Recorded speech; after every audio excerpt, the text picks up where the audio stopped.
Wait, no, that's not right. Oh, it is? Okay. 5.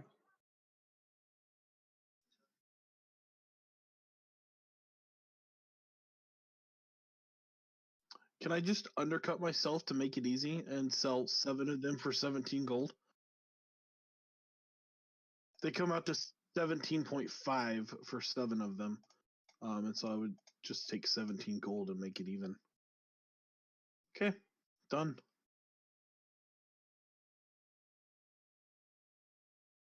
Sure.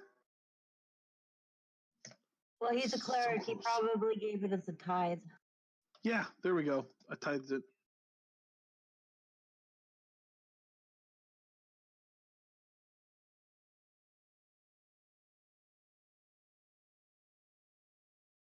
I mean, he's not wrong.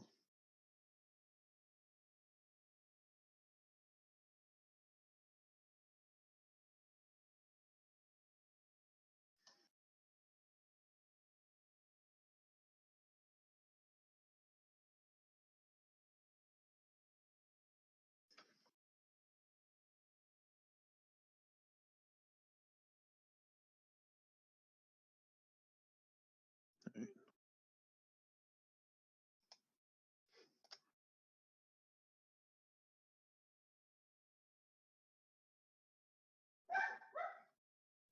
There, now you've got yourself a nice dwarven hammer as your temple.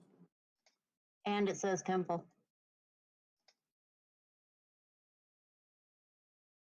Thanks.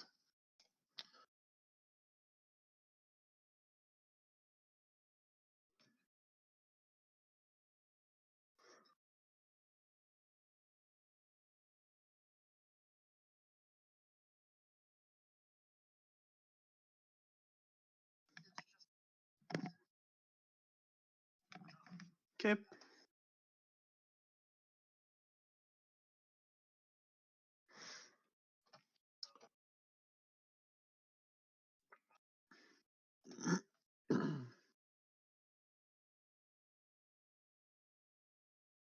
Okay.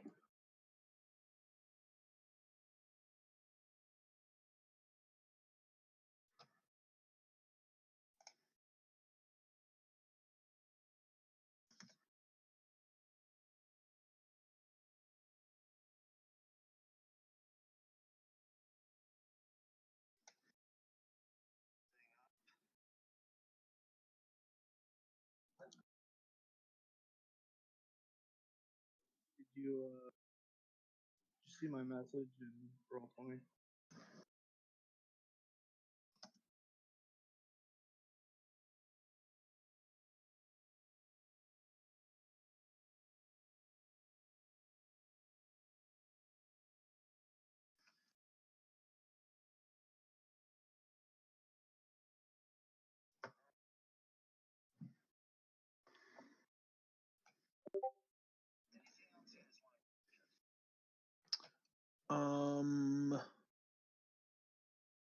Did you see Rolliquin's message about selling 10 of his griffin feathers?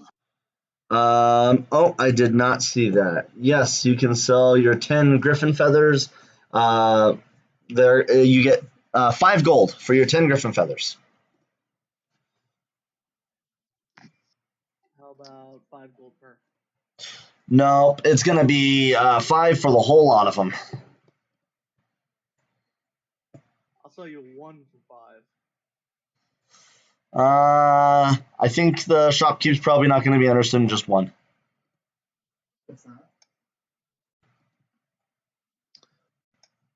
If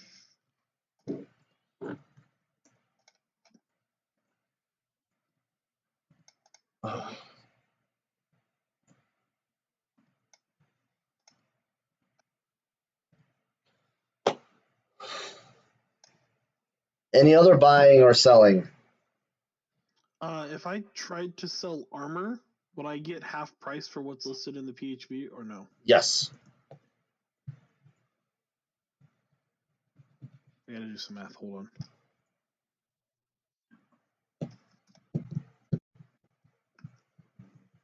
All right, so I'm going to sell my scale mail armor Okay. which is listed as 50, so I get 25 from that. Correct. And then I'm going to purchase chainmail armor, which is 75. Great. It is yours. Yeah, and you have that gold? I do, because I went up to 91. I'm now down to 16 Okay. after purchasing. And I'm never, ever going to roll a stealth ever. But that's okay. It's gonna be worth it in the long run. Definitely worth it in the long run. Okay. Well, any other buying or selling needing to be done?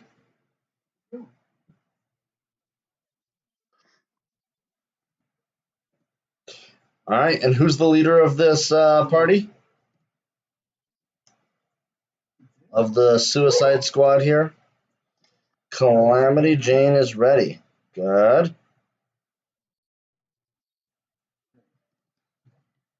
But I don't believe Calamity is the one who's in charge. Or am I wrong? I thought she was this time. Oh, you are? No, Pi is. Hi. Oh, is it by this time? Yep, Piracy is party lead. Ralaquin. All right, Ralaquin, what are we doing?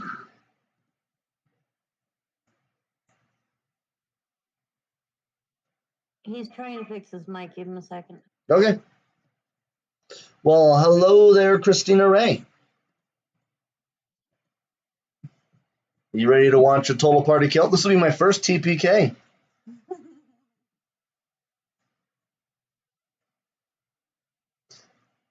I don't know if I help the players feel more comfortable when I talk like that. Yeah. No, not really. You guys able to hear me Yes. Yep. clearly? Much better. Much better than before. It's actually louder and clear. Yeah, you're good. Pray heavily for us.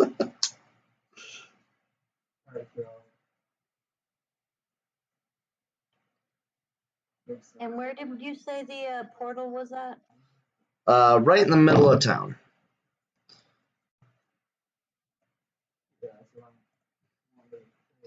So, yeah, right there.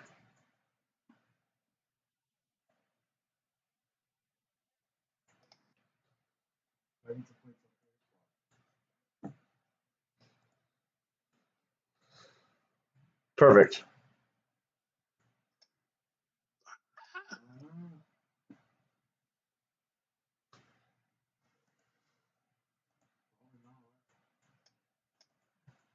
Oh no, it won't let me grab the little ones. And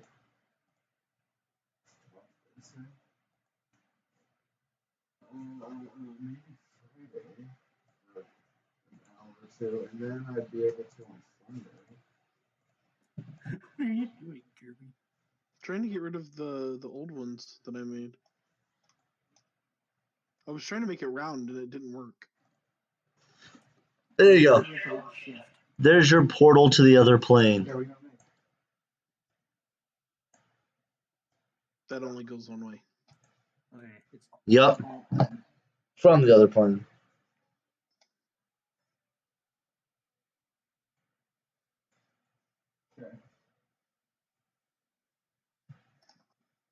Pass me that popcorn.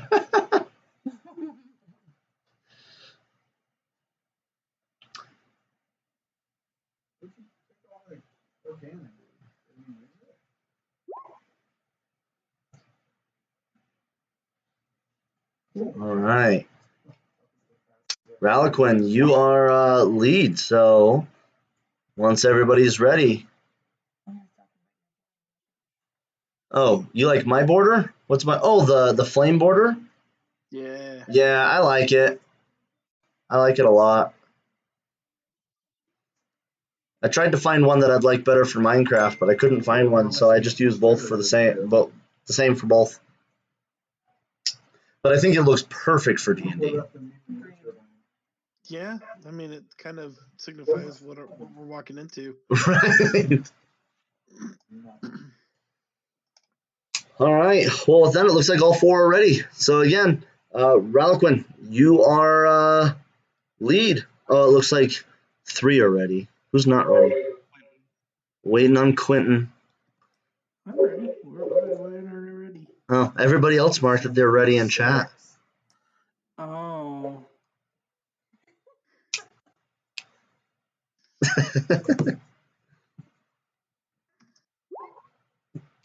Guesses he's ready too.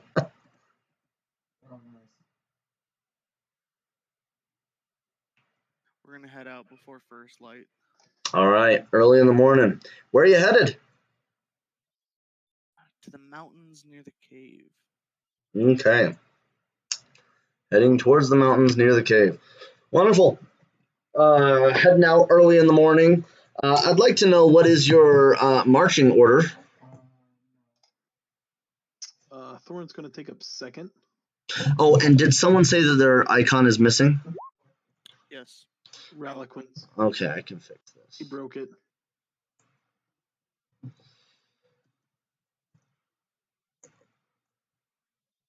Okay. Well, let's see. Hold on, before we get started, I have to go promote you and a whole bunch of Discords. Aw. Enjoy your promotions. Okay. So I had to reload. I don't know why. Every now and then, my thing just hardcore scrolls down. And no matter what I do, if I try to scroll back up, it just scrolls right back down. I got it. Oh. I was going to say I got him there, but that's fine. Okay, you got him in? Okay, so let's see. We have Calamity there. We've got Quentin. We've got Thorin, but we need Ralaquin still? Are we Ralaquinless? Okay. Characters, Ralaquin. There you go.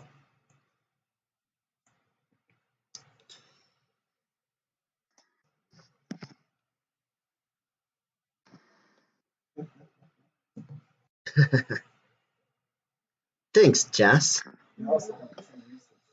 All right, so what is the marching order moving forward?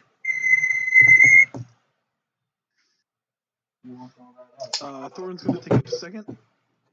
Okay, Reliquin will take point. okay. I'm going to move your icon up, Ralaquin. Thanks. I didn't move it, but okay. Somebody did, and they replaced it in a box. That's what I was looking for. I got you. Okay, perfect. So that's our marching order. All right, wonderful. Okay, so moving forward, as you guys are coming up the hill, and you look up to the top of the hill, and you can see the sun is starting to crest. I would like you guys to make a perception check. And what we'll do is we'll have one person make a perception check with advantage, because I'm assuming somebody's going to help. So I'll let you take whoever has the best perception and give them advantage. But it makes it to where we don't have to roll 4 times. I have a +5. You have a +5? I got a +3, so go for it. All right, go ahead and roll with advantage. All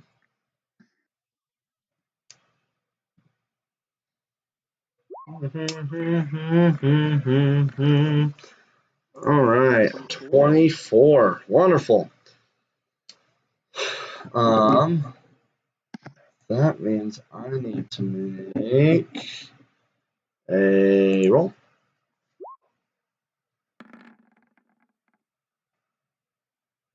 Wonderful. Okay, so as you guys are walking up the hill, Quentin, you would notice that sitting on the just down from the crest of the mountain, this creature's not easy to see. Your eyes are just barely able to make it out, but you notice there's a large dragon-like creature at the crest of the mountain, and it looks like it's got its eyes just scanning over the valley.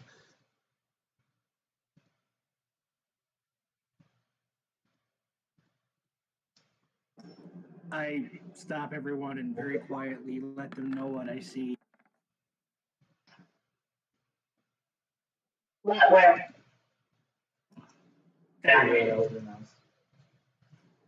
We don't want it to notice us though, because we don't know what it is yet.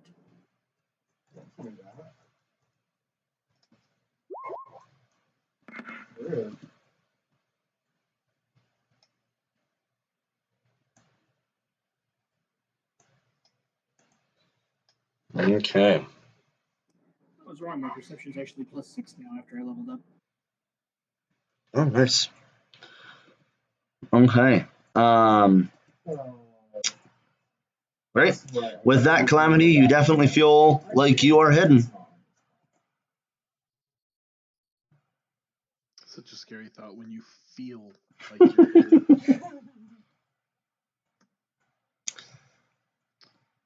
All right. So we've got Calamity hiding behind a bush. What's everybody else doing? Are we above it or on the same plane, or what's the?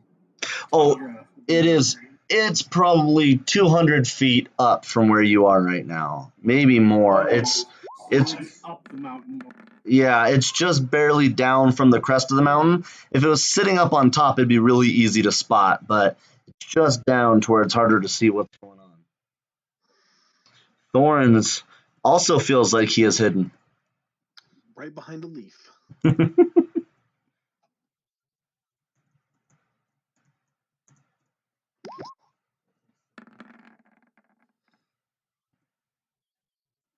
All right. I attempt to hide behind the dwarf.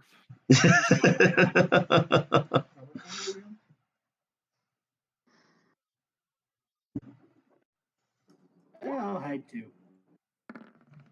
Sounds good. Quentin also feels like he's hidden. How long are we gonna hide here, guys? What's the range on your thaumaturgy there, dwarf? Not long enough, I can assure you. 30 foot. Yeah, we're looking. This thing is probably a quarter of a mile away from you.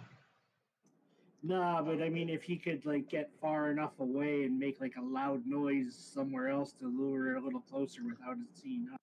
Ah.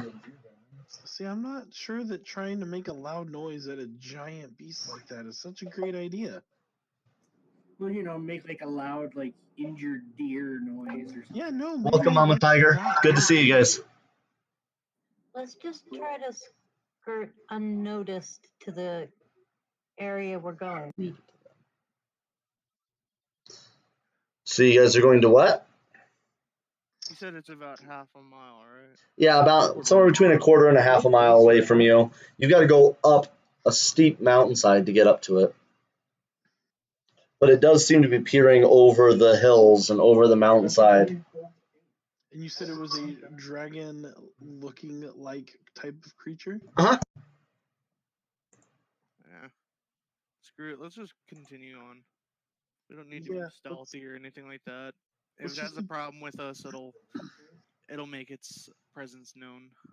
If it has a problem with this as big as it is, I don't think we're getting away anyway. So let's just continue about our day. Okay. Okay. Just remember, trick the druid, leave it like a tiger, and run for your lives. Hey, I don't gotta be, faster than it. I just gotta be faster than the dwarf. Down My tiger. thoughts exactly. Slow your little legs. And what is everybody's passive stealth? When you're not trying to be quiet, how quiet are you? Where do we see that? I only see passive perception. That is going to be your dexterity plus if you have a if you have what's the word? Proficiency. Thank you. If you have proficiency in stealth, you can add your proficiency bonus. Okay. It's still so a 0. Is... So what is your dexterity? Oh, your base dexterity number. So like a 10 would be 0. But like the 10 is what we're looking for. Yeah, so 10. 18 plus 6, so... Your 18 is going to be probably plus 2. Because the plus 6 is including the 4. Sorry. Yeah. I'm counting the actual full bonus, not Uh, just 16 proficiency. then. 16, 18, we've got a 10. Well, for what it's worth, one of you walks quietly enough that this. Oh, no, I'm sorry. I didn't add any bonuses to that number. Yeah, this beast is, as you guys are keeping an eye on it and just walking forward, you can see it spread its incredibly long wings, and it just takes off into the sky, and it starts circling over you guys. Oh, we've been spotted. I think we've been spotted. And by the way, mine would have been 20 since it's 18 plus 2 for proficiency. Okay. Just as a side note, I doubt that matters because of its perception.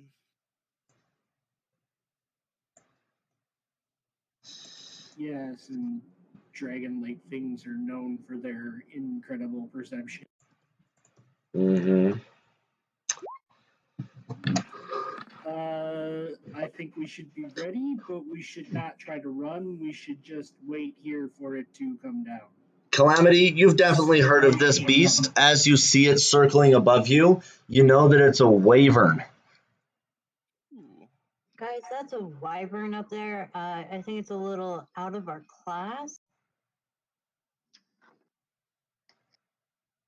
And it's coming towards us. I think we need to find cover. Well, I don't want it to, trigger its hunt instinct and flee, and it just chases us. Stand our ground and just be ready to meet it. Agreed. Okay. Well, as you guys are walking, again, this beast is like, it's starting to screech, it's making sounds, and it's flying in a circle above head. Eventually, you watch it fly forward, and then it sharply turns around as it starts to dive bomb onto you guys. And I need dexterity checks. And I'm going to want everyone to make it for time's sake, but we're going to start with front of the party all the way to the back of the party. So we need dexterity checks? Oh, I didn't. Thank you.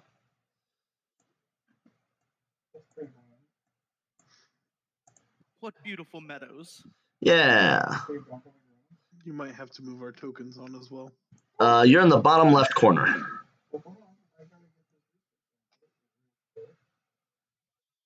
Oh, so we are. Big map. So that should be Reliquin first Is it then. saving throw or is it a dex? Yep, it's a dexterity check. This thing is coming at you claws first. I'm assuming you want to jump out of the way. And if so, I want a dexterity check. If you want to just take it, you don't have to make a dexterity check.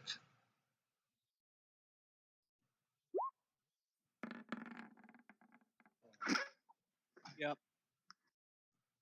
That happened. Okay.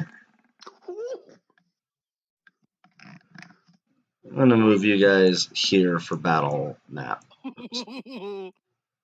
Quentin's gonna hurt.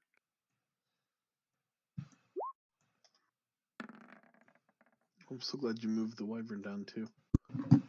Okay. Yes, it is coming at you. And with that, we're going to go.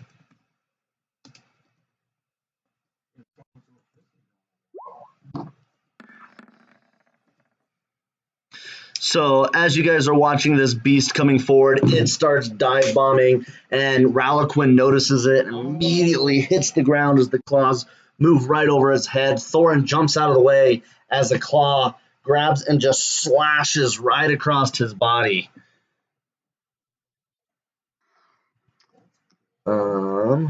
Slash roll.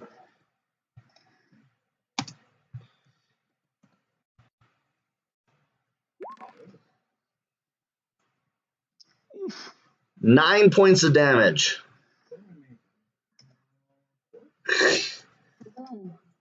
To me, I take it. No, that's me. As it slashes at you and takes back to the sky. If you guys want, you can roll for initiative.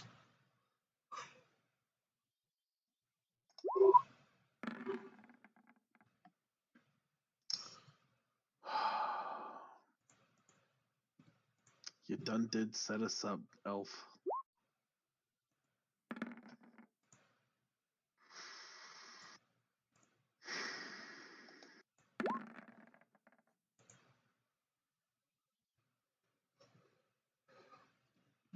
Okay, 16. Quentin got a 12. Wait, my initiatives are wrong. Sorry, I thought I fixed them all. No problem. Is it going to be a 16 then? Yes. Okay. 16. Thorin got an 8. And our beast here gets a... There's also two Reliquin pictures. I rolled Yeah, we wrong definitely too, get to but go I'll twice. just worry about it next time. Okay. What was the incorrectness, and we'll fix it. Oh, I just rolled a straight D20. I forgot to add my bonuses. Okay. What's your bonus? My dex is +2. +2. So Quentin should be a 14. Correct. Yes. All right. I'm going last. And with Calamity and Ralaquin both getting a 16, you guys can decide who goes first. Ladies first. No, Reliquin, you're closest to the party. You're right there. You would go first. Forever. Wonder if we could do it. Calamity's gonna go before me. Okay. How far away is it from us? We're looking at about 40, 50 feet, depending on who you are. It's also 20 feet above you. So we add 20 foot to whatever we get. Yep. I know. I think you can do it. I just tried it. You can put it on the medium storage.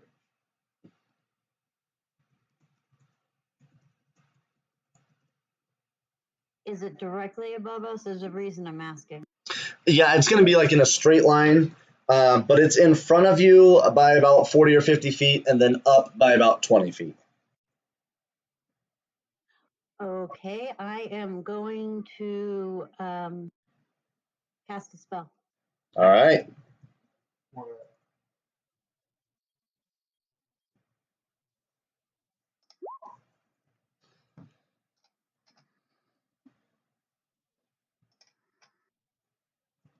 Let's see.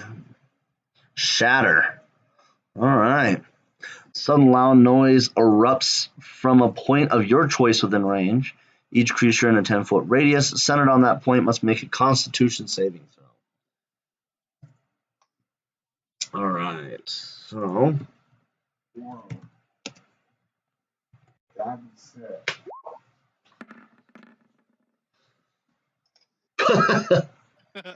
It failed. Fumble.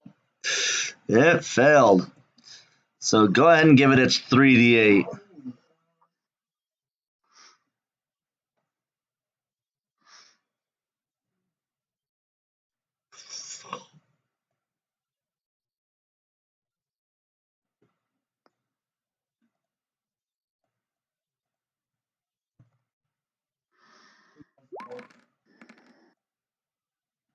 Storage. I was just gonna put our winter. Oh, all right. This loud just you can hear up in the skies as it you obviously pains this creature that's coming in with a vengeance. Wonderful. Which leads us to Ralaquin. Okay.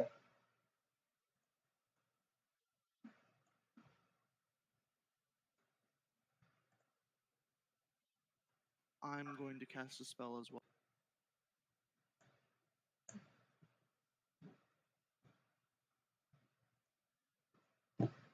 Okay. So wait, it flew all the way back there after it attacked Thorin? After it hit you guys, and it just back up into the sky, and it's getting ready to dive bomb again. Yes. Oh, okay. Yes. Okay. Make a ranged spell attack against it. On a hit, takes 1d8 necrotic. Wonderful. And it can't regain hit points until the start of your next turn.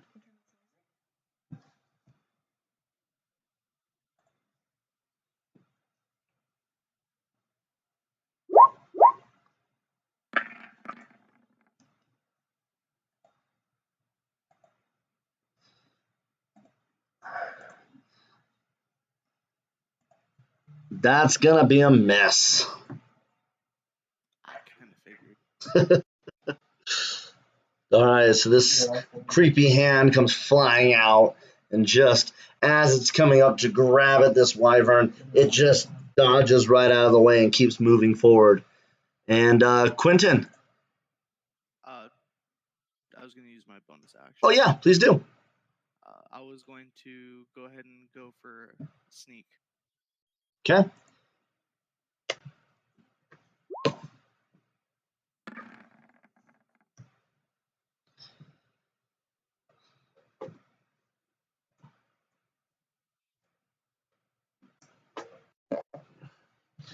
Okay, great.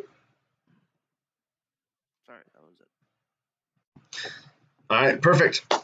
Quentin, it's to you. Okay, let's see. How far up in the air is this? How far up in the air? He's 20 feet up in the air.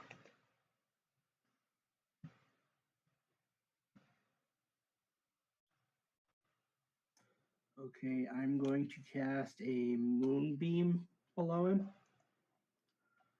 Okay.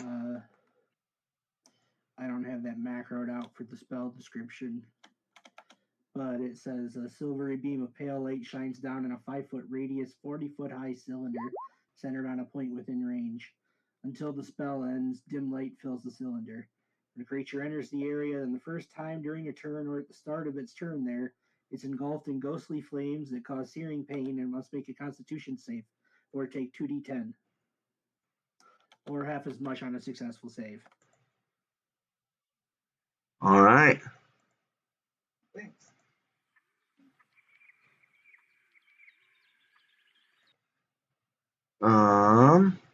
So Constitution save is going to be this +3. Yeah, I'm pretty sure it made it with a He's 12. good. He feels great. But he still takes half damage. Takes half damage. Good.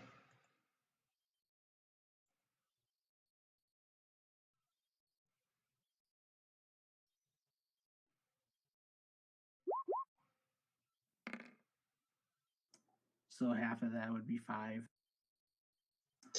And then he'll take the damage. We'll have to make another roll on the beginning of his turn. He'll have to make another roll at the beginning of his turn. Yes, every Cool. turn that he's in it, or the beginning of a turn if he moves into it.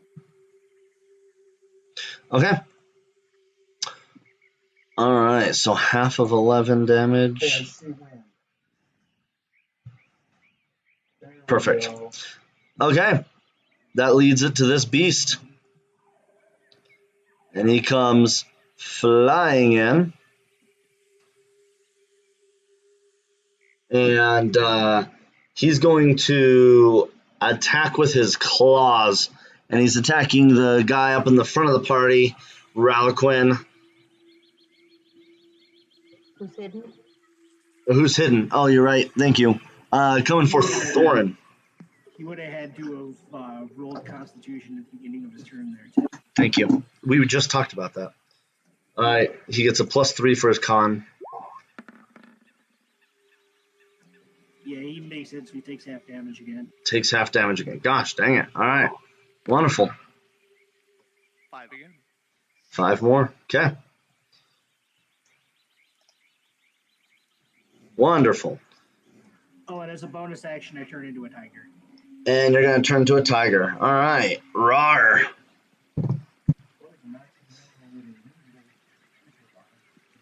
Perfect. So flying right past Ralaquin. Ralaquin, I'm going to move you over here because you're probably hidden in a bush. So coming directly here for Thorin.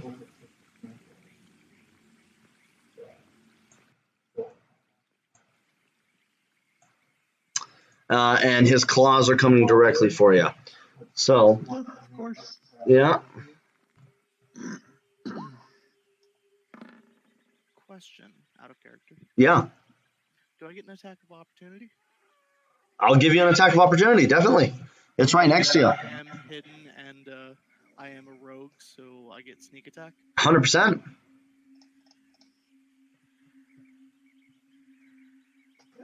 And then, Thorin, what is your 18. 18? Good. Now, you just need to avoid this one, too.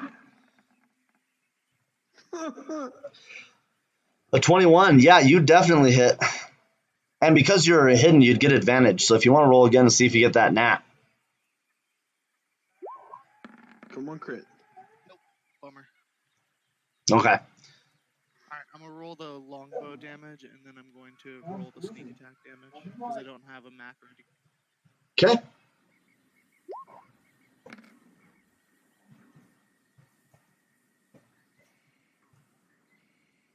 Wonderful. Dealing 10 plus 6 damage. Nice. 16 points of damage pumped into this thing. Pumped out of this thing. However you want to say it. All right. So he goes to attack you, Thorn, with his claws. And as his claws come, it scratches against your new armor. And he misses. And that's when you see his tail come in with the stinger. And it bounces against you. You just barely are able to bat it away before it hits you. Bad dragon. Bad wyvern. Bad. And it's going to fly nearly as it hits you. It's flying like straight up. But it would give you, Thorin, an attack of opportunity before it leaves. Let's swing that warhammer. Ooh, pin it to the ground. That's a hit. And damage is a 1d8 plus 2. I always forget. If it's flying up, does that also mean I get an additional attack of opportunity? You only get one reaction per round. And so you wouldn't get a second attack. You've already used your reaction. Bummer. All right, dealing 3 points of damage to it. Okay, so Um, he fly. So he's flying straight up. And yeah, he's basically right above your head at this point, but now he's 30 feet up in the air. Okay.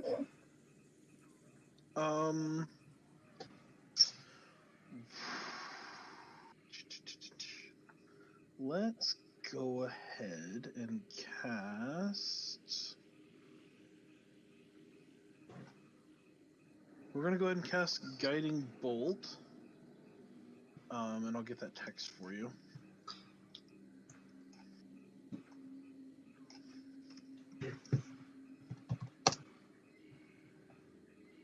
Uh-oh, I think my kiddo ran off with my pen. So we need a ranged spell attack, which should be a 1d20 plus 5. Come on, that 20. Nope. All right. That's going to be a hit. Okay, and that's going to be 46, I believe. 46 damage. That's a lot. 4d6. And the next attack before the end of my next turn gets advantage. Perfect. Wow, 17. What a great roll. Get wrecked, Wyvern. Come at Thorin like that.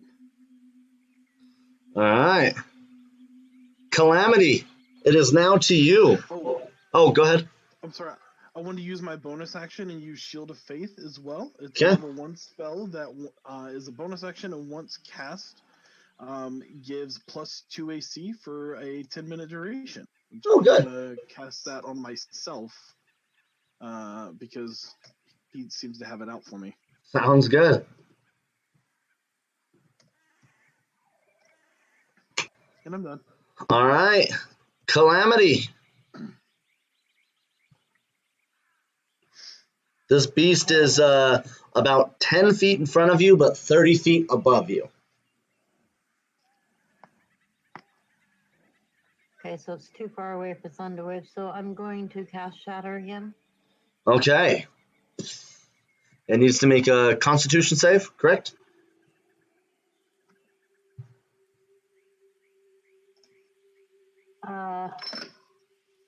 Yes. All right. With a Constitution saving throw of 16, does that succeed? That succeeds. He takes half damage. Half damage it is.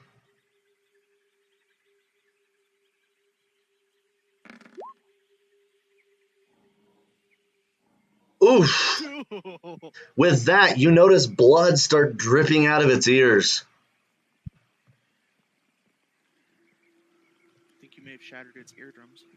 It's a good thing that was half damage. Holy cow. Okay. Any other actions? Half damage rounded down, right? Yep. All right, so Ralaquin, it's to you. Oh, go ahead. I would like to, as a bonus, I would like to do Bardic Inspiration. Okay. Who you giving Bardic Inspiration to? To Quentin. All right, Quentin, you have been inspired. Question. So, do advantage rolls apply to Constitution saving, or to like saving rolls, or no? Yes, but not if the creature has to make it. So if you were attacking, you'd get advantage, but since nobody attacked the creature, there's no advantage given, or disadvantage to the creature given. Okay. Yep. All right, Ralaquin, it's to you. The beast is about 30 feet up in the air, and 5 feet in front of you, just right there. And you have advantage on your attack. No, it wouldn't.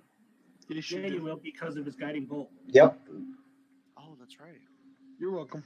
I'm gonna hit it with my longbow. All right. Pulls the bow, knocks the arrow, pulls it back, shoots it almost straight up. Hopefully it doesn't land on the party. And with a 14, you impale the beast.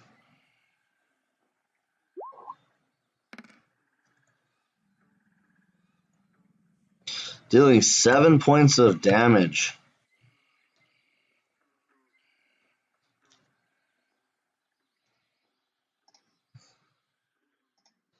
All right. Anything else that you're going to be doing on your turn, Ralaquin? Yes, I'm gonna slink into the shadows. All right. Let's see it. Oh yeah. Disappears. All right. Quentin. Well, I guess the only thing I can really do, because it's up in the air, correct? Yep. Is 30 feet above you. So I'll move to about here, and I'm going to ready in action to move in and attack it when it swoops down. Okay. Sounds good. So you're gonna delay your action? Yeah, I'm going to ready my action for when it comes down. Perfect. Go for the wings. At this point, you watch the beast as it's cresting up in the sky, and it just falls backwards and quickly turns it right back into a swoop. Comes back to about here, and then back in for its attack. This time it's coming in towards Ralaquin. Who's hidden? What was that? Who's hit?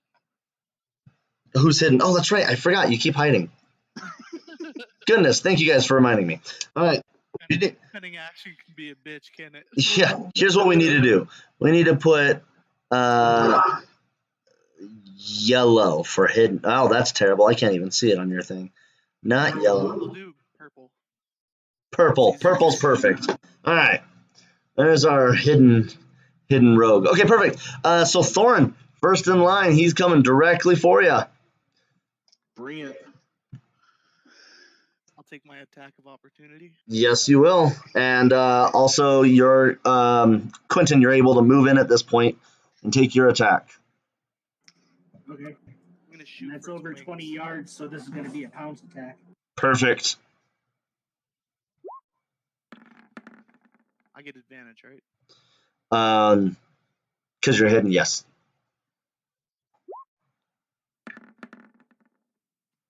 That works. That'll hit. Go ahead and roll for damage. Quentin, go ahead and roll for hit. And I got Bardic Inspiration, so that's what, a D6 I can roll too? Quentin, that hits. Yes, I'm sorry. I should have said that before I answered the question. But yes. I'd save it now that you know it hit. Okay, yeah, I'll save it then. I was gonna wait until Quentin was done with rolling his Bardic Inspiration. So before I it rolled needs to make a DC 13 Strength saving attack, and it still takes 1d8 plus 3. Okay, it needs to make a Constitution save. You said, what, did you say Constitution? No, DC 13 Strength. Strength. Oh, okay. That's a number I don't know off the top of my head. Let's see. Strength is +4. And it still takes 9 damage. So 12 and 9 and 9. Yeah, pretty much. So 30, I think, if my math's correct. Yeah, that'd be 30. I don't think it managed its strength save. Yep, it got it. It is a strong beastie. All right, so it's taking 9 points of damage. Is that what we decided? 30. Yeah. 30 total points of damage. Woo! 12 from my arrow with sneak attack and 9 from his pounce attack. Great. So as you hit it, you just watch, like, as you pounce onto it, plus the arrow you shoot as it's coming in close, which you just nail it right through the eye. And then as you pounce, you jump up and you attack this thing, and you just slash it right across its stomach as you can see its gut starting to fall out. But that doesn't stop it from attacking Thorin.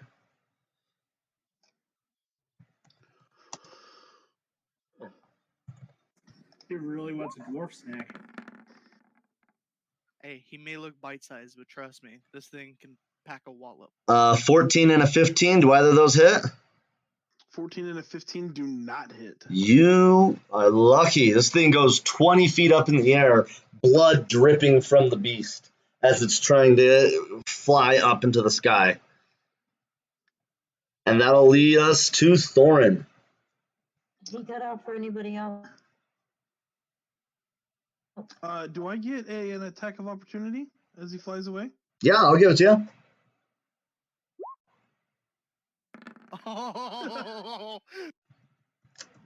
You bat off his claws, you push off his stinger as your hammer comes flying in. This creature's trying to get away from you. don't damage the teeth. So I do a 2d8 plus 2 then at that point? 2d8, yeah, instead of 1d8.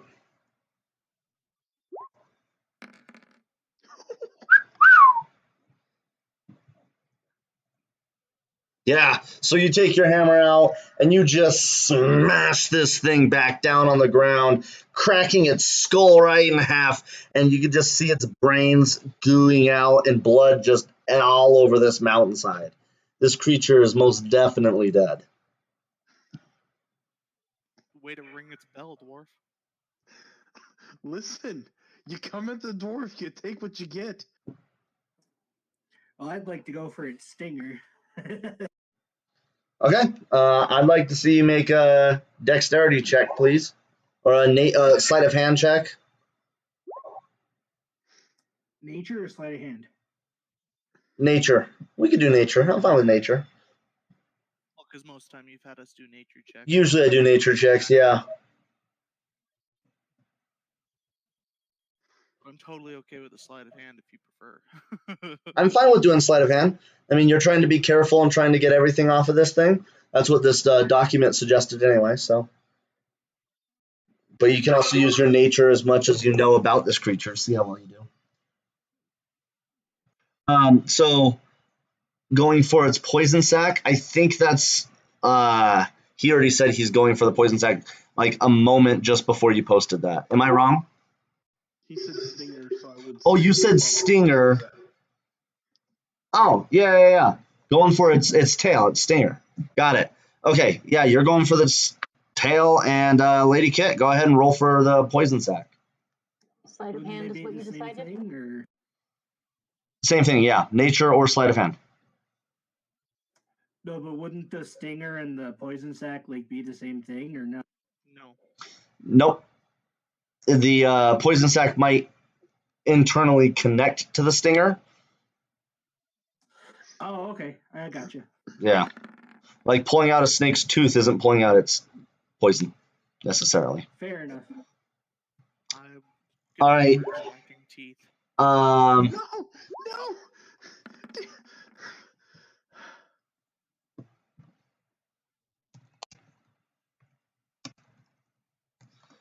This is for you, Calamity. As you're trying to get the poison, you accidentally rupture it and just get burnt with the poison as it gets all over your hands. That'll be 8 points of damage. Oh, you win some, you lose some. Quentin, you said you're going to go for the teeth? Or was that for you taking the stinger? That was for the stinger. Great.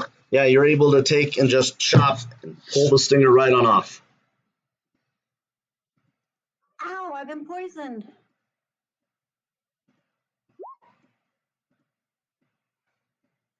Go ahead and roll either sleight of hand or perfect. Well, 17. That's a 23. Yeah, you got the teeth. You're able to pull the teeth out of this beast, and just like you've been working on your dexterity for a long time as you pull each tooth out pristinely. Like a wyvern dentist. Was gonna see if you wanted to roll a 120 for it because we said it at the same time. I'd put it in chat, but that's all good. I'm fine with How that. big is this thing's head?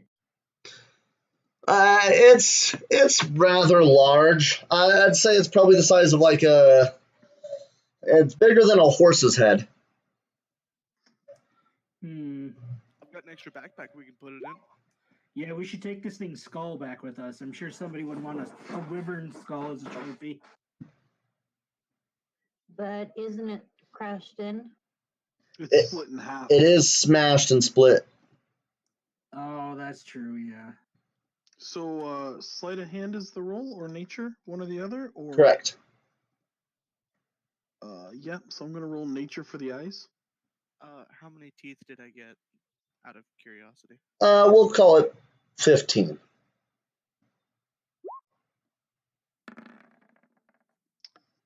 No eyes for Kirby or for Thorin. Yeah, as you go to grab the eyes, you notice that there's an arrow through one of them. The other one's been shattered when the hammer came crashing down on the skull. There wasn't much there. Can I do a medicine check to try to, make sure I'm not going to continuously be poisoned? Yes, please do. Or does Thorin want to take a look at this, Howie? We can do a medicine check. Make sure that she's gonna be all right. If the DM will allow it. Yep. In fact, I would encourage it. Yeah, you can tell. It looks like the effects are wearing off. It just hurts like a mother. And you're just grateful it didn't hit her in flight, because you can tell that when added into the stinger damage and everything, it does a lot more. Good thing I bought that chainmail. At least it landed on your skin and not underneath the skin. All right, Ralaquin, let's see a roll. Let's see if you can get the heart.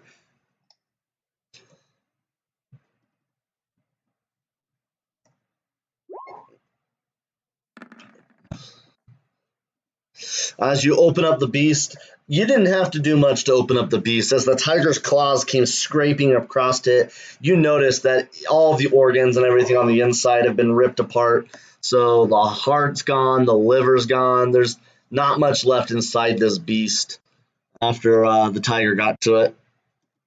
All right, let's see if you can get the gizzard.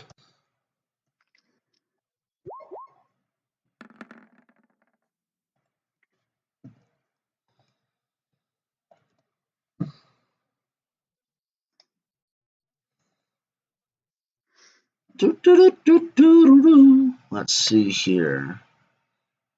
Let's see. Where's my... I lost my roll 20. I've got like 300 tabs open. There we go. You notice the gizzard's also been torn to shreds.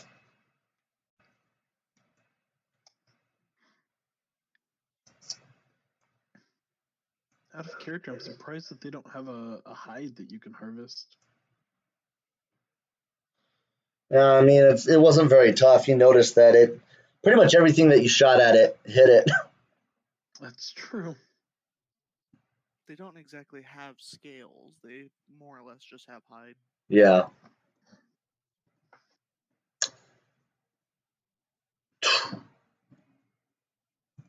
So not bad on damage, by the way, guys. Just out of character little kudos. Yeah. So is that it? Is that what we're calling the mission? How much did I end up doing total? 15 and a 17. You guys did a ton. You guys did over 100 points of damage. Oh. Yeah, Let's see, I did 15 and we did 115 damage in total. And another 3, so 35 damage for me. Nice. Yeah, if I didn't miss any attacks, we did 115 damage in total. Worth it. About how long did this battle take? 20 seconds, 30 seconds. Awesome. So I've still got my shield of faith. Yeah. Each round of battle is only 6 seconds, and I think we were on the 3rd round, so 18 seconds. Yeah, so a spell that lasts a minute, it's about 10 rounds. Yep. Okay, well, you've got this bloody corpse of a creature that's been harvested for all it's worth, laying on the floor right beside you. Now what do you do? Is there any harvestable meat on it? It doesn't seem like it. Like, this thing was pretty lean. There's some muscle you might be able to get off of it that you can make a nature check for.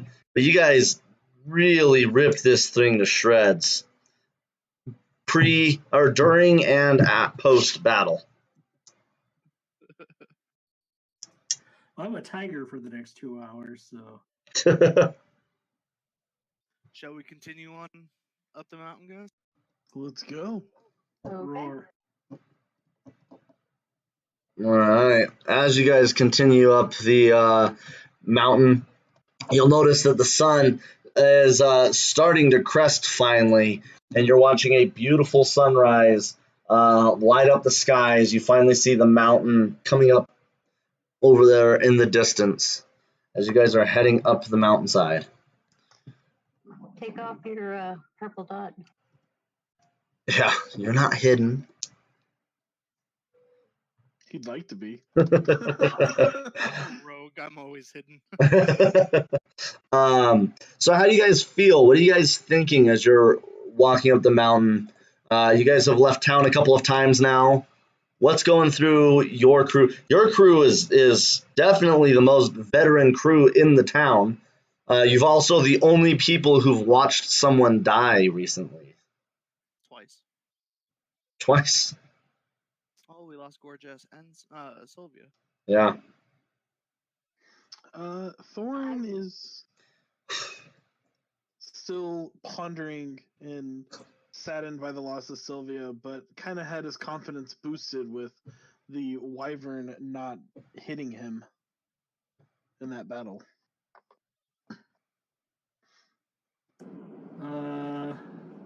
I'm just noticing that the dwarf smells really, really bad with the keen tiger senses. I'm gonna do a perception check and make sure there's not another one around. Sounds good. Close by.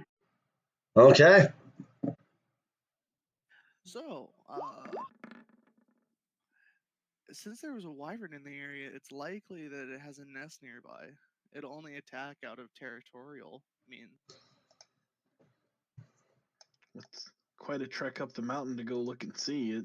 It came down pretty fast and pretty hard.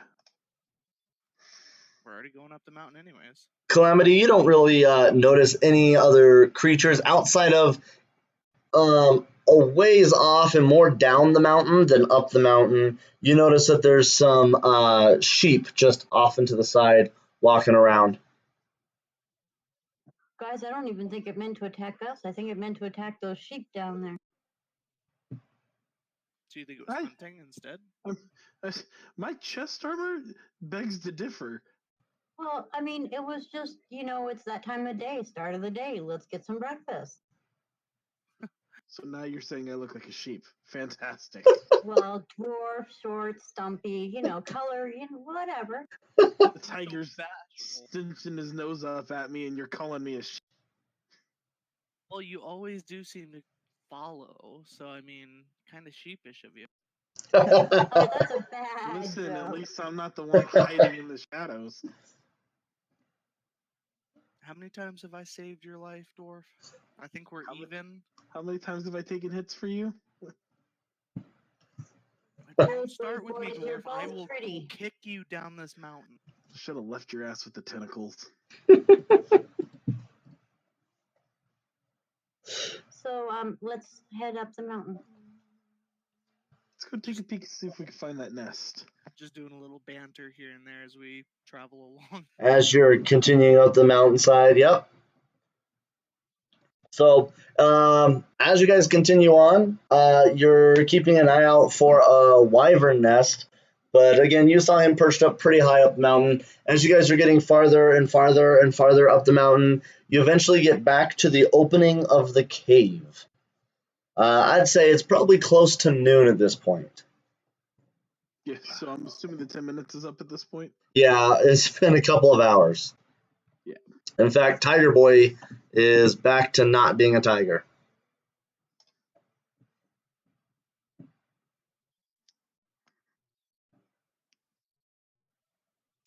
Is that where the cave is? Why don't we take a rest at the cave since we know the area?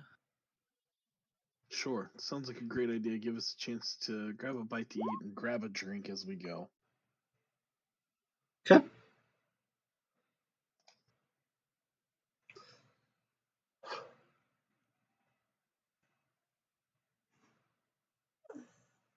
So you guys get to the front of this wonderful, comforting cave, and you sit down and you decide to eat and have lunch. How long do you guys sit here?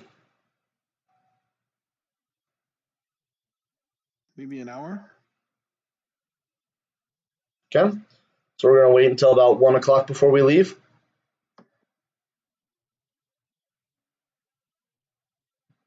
Sounds good.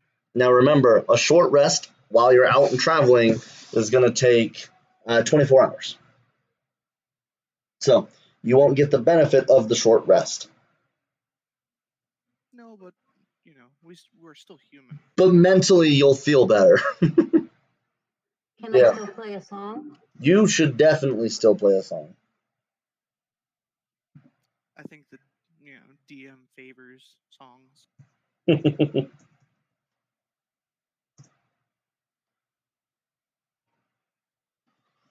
Wonderful. So as you guys sit down, you're enjoying your meal, you're drinking from your water skin. Your water skin's going to be good for the full day. It's about how much you need to drink, about one of those per day, as long as it's not abnormally hot out. I cast my cantrip Druidcraft to see what the weather is going to be like for the next 24 hours.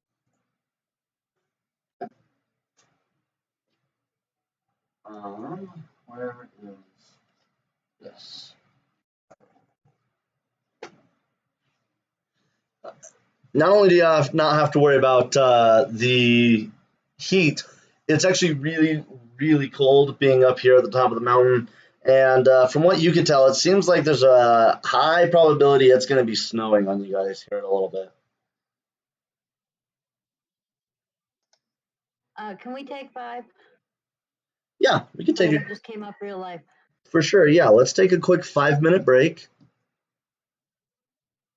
So 8:38 my time. Sounds good. Be right back. Perfect. Good time after killing a wyvern. He really wanted some dwarf meat. Yeah. What you get for being the front of the party. Right? That's what I get for the wood elf leaving me out by myself. Yeah. He's like, I'll take front and I'm gone. Yeah, pretty much. It's a good thing I bought that new armor. Yeah. Because that would have made the difference a couple of times, wouldn't it have? What? Let me check and see what those rolls were, because I went up by 2 and then I cast the Shield of Faith, which put me up by 4. So Oh, there was 15s and 16s in there that I know didn't hit. yeah. The 16s. I was previously at 16, so I would have been sitting at 18. Okay. So I think one of those probably there would have been an extra one that would have hit me. I think. If that thing would have hit you with a stinger, it would have been 2d6 plus 4 piercing damage, and then a Constitution saving throw where you take 7d6 of damage, or half as much if you succeed on your Constitution saving throw. That thing was there to wreck you. Yeah, it was there to put some. Man, that could have been really bad. Yeah. What's your total HP? You're getting up there now. You're level 4. 28. 28. So you could have taken probably one of those hits. Well, I took that 9 hit, so I'm already sitting at 19. Oh yeah, he definitely would have downed you in one hit then. Yeah. Unless it rolled terribly, it would have downed you. I think the average of 7d6 is 24. Oof. Yeah, but that dwarven resilience, not the dwarven resilience, the dwarven toughness that I found the other day makes a lot of difference. Yeah, what does that one do again? That's the you gain 1 additional hit point. Oh yeah. And then you gain 1 every level as well. Yeah, it made a big difference because it added another 3, I think, to my health. So Nice. I know there's an ability. I can't remember if it's a fighter or if it's a barbarian. I want to say it's a fighter, and it's their second wind. And so if they would be at 0, they're at 1 HP. And they can use that once per day or something like that. wow. Yeah, it's really nice. It's like, oh, you were going to die, but we got you. Do we get 1d6 back of hit points at all? Not for this rest. Nope. Not even with my song? With your song, I'd say everybody can get like 1 HP back, but I don't think we can do 1 because you guys weren't able to take a full short rest. But you can each get 1 HP back.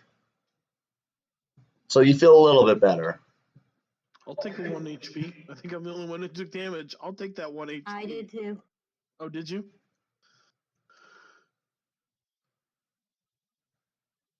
Did you take damage? I didn't remember that. I did. She failed taking the poison sack. Oh, that's right. Yeah, again, it's a good thing it got on your skin, not in your skin, because 7d6 of poison is a whole lot of poison. So, character question on that. If that had hit me, would it be halved since I have Dwarven Resilience, which I have advantage saves against poison and resistance against poison damage? Yep. Yeah, and so had you succeeded on your Constitution saving throw, you would have taken a quarter of the damage. A quarter. where I have gotten an extra roll against the stinger since I have Yeah. advantage saves against poison? Yep. God, I wish I would have known that because that could have made a difference. I got to keep that in mind. Yep.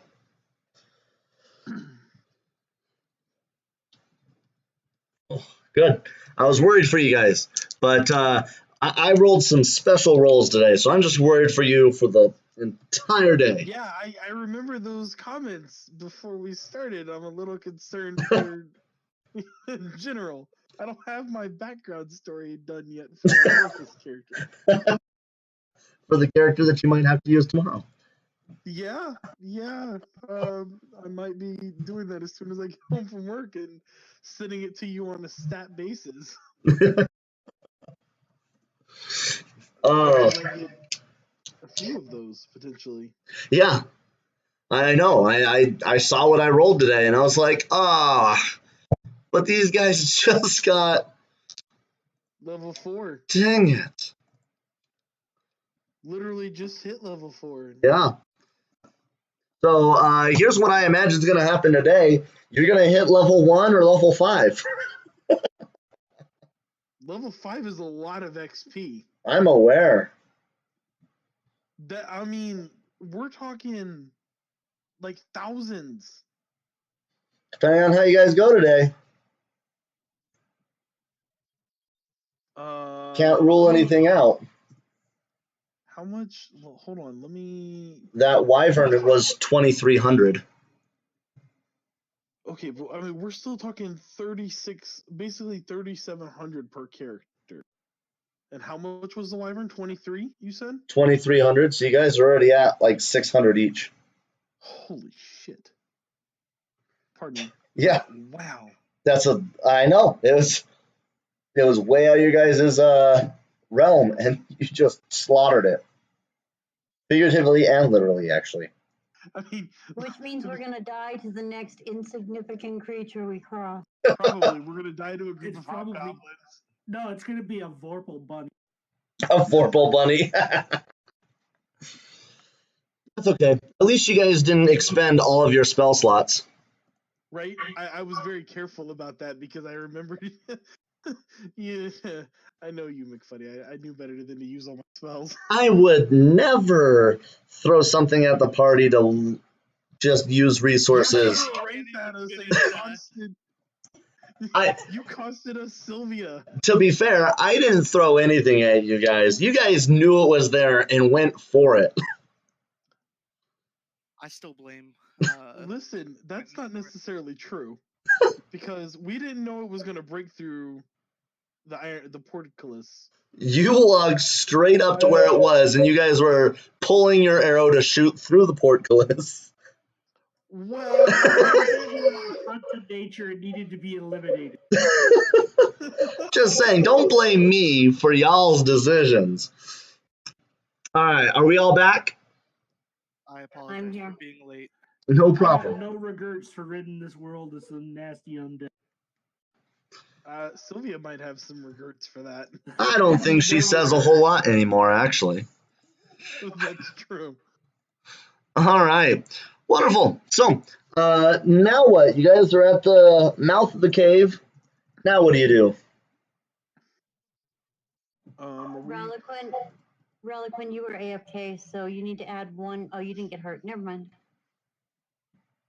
Yeah, I was. Personally, I think we should wait here for another 23 hours so that I get you a use of wild shape.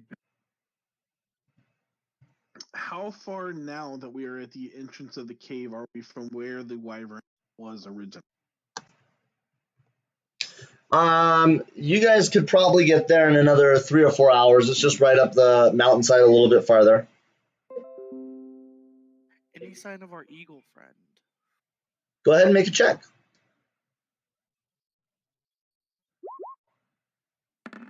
You guys have a nice view from up here at the top of the mountainside. You're able to look down and you can see what's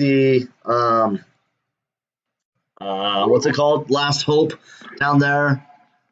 You can see the mountains and the forests that spread a ways. How far are we from town? Distance wise, Probably a mile or two. If you want to rest, Quentin, we could always go back to town and then come back out again. Yeah, I would just rather have my wild shapes available just in case. We weren't planning on getting attacked by such a substantial creature, and so I would suggest we do that.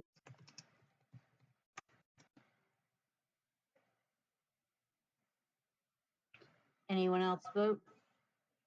I'm indifferent. I will agree with the party. Yeah, I think we should head back to town, reconvene overnight, and then head back out in the morning. We'll see what we can find and possibly take the stairs up to the cave and cut off a lot of time. I agree. Okay. Rolliquin? Sounds good to me. I'm indifferent either way. We'll Ralliquin gets final say as the lead. Well, as you guys are standing up here and you're looking over the beautiful countryside that you have, you do notice that there is an eagle flying over the forest, but it's miles from you. So the fact that you're able to notice it, it must be a large animal. Is it the same eagle that you saw before? Unable to tell.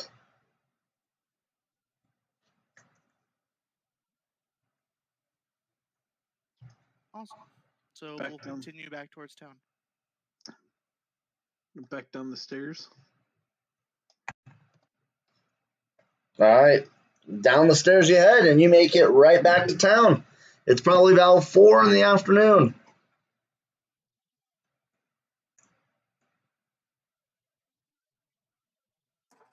My I feed the apologies, animals. This is considered a West March campaign, right? Yes, this is a West Marches style. Technically, West Marches was the name of the world of the guy who created it, so everyone just calls it a West Marches style.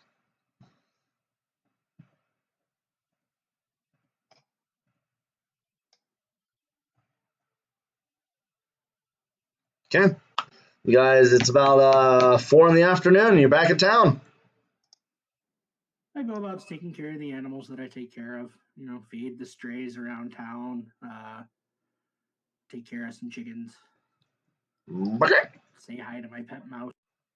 How long of a rest do we need in town? Depends. What are you looking for, a short or a long? Short, An hour. Long. at least a Long. short. An hour. A long will take you 8. Oh, yeah. A long you'll have to So- actually, you can only take one long rest per 24 hours, so you'll have to wait until this evening to take a long rest because you rested last night before you left. And I assume short rests do not restore spells? Depends on your class. Gotta look. It does not for you. I think only warlocks and sorcerers can do it on a short. Warlocks get them all back. I think sorcerers can do something. I know wizards can get like 1 or 2 spells back on a short. Yeah, I get long rest. Okay. So. I think there's a certain domain for cleric that can do the same thing as sorcerers do and like spend like points to get certain numbers back or something. Sorcerers have that. They can spend sorcerer points to get spell slots back. Yeah, but I think there's a certain domain of cleric that gets something similar. Not me, unfortunately. Nope, you're a straight up life cleric. Out of character, please take the time to go ahead and welcome a new member to the last village. On the Discord. Oh, sorry. He's a D&D fan, so I went ahead and invited him to the Discord. Perfect.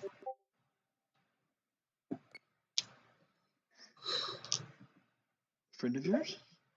No, it's an acquaintance from Crystal's Discord. Huh. I went ahead and advertised over in Crystal's Discord too. I saw that.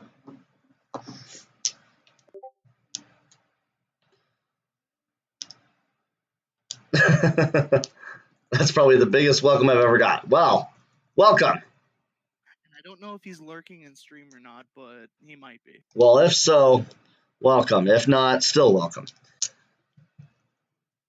All right. So, are we taking a short or a long rest? Long rest. Long That's rest my it is. vote. Yes, and reconvene in the morning. Okay. Now, would you guys like to do any shop stuff now, or would you rather wait till the end of the session? I will sell this stinger that I got. Okay. It looks like the stinger. Let me pull up my handy dandy notebook. The stinger. There's not a whole lot to the stinger that they can use, but it looks kind of cool. So they're willing to give you 5 silver for it.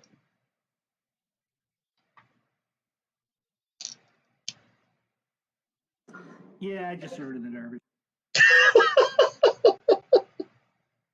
Okay. I'm gonna grab it out of the garbage. Okay. You never know what it can be crafted into. It's true. Maybe a dagger. Put it on the end of a pike. Yeah. I assume that with it being a stinger, it has some kind of a hollow section that you could load with poison. Would that be accurate? Probably. I mean, if you know what you're doing, you might be able to get something like that off. There's your Blue's Clue. It looks kind of like a scorpion tail. So. Actually, not out of character. It's pertinent to character. Are there any other types of shields other than just the standard shield that adds +2 armor class? No, you can get it in metal or you can get it in wood. Outside of that, those are the only traditional shields. And those don't. It doesn't make a difference between wood or metal. Nope, they're both +2 to your AC. But druids are not allowed to use the metal shield. I was going to say it makes a difference to me. Yeah. My shield is tried and true wood. That's right.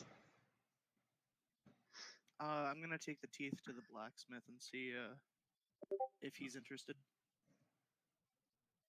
You're taking the teeth to the blacksmith and seeing if he's interested. Okay. Yeah, he's interested. He'd be willing to give you 10 gold for the whole lot. 10 gold for 15 teeth? Uh-huh. Are you crazy? I mean, what are you planning on doing with the teeth? I'd more welcome hanging them on a mantle than selling them at less than 1 gold each. Teeth tipped arrows. Well, I mean, I can give you 10 gold for the whole lot, or you can hang them up on your mantle, I guess. You're very, very cruel. You know that, right? Yes.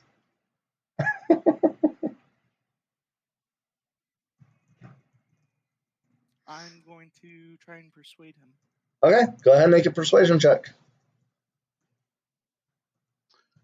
Should have sent the dwarf to deal with the dwarf.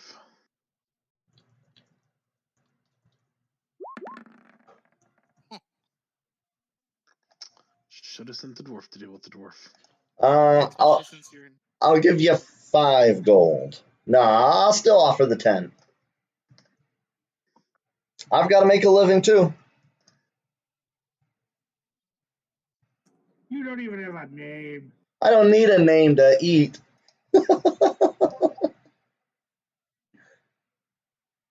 I'm going to reach out to my criminal contact to see if I can get more for it. Okay.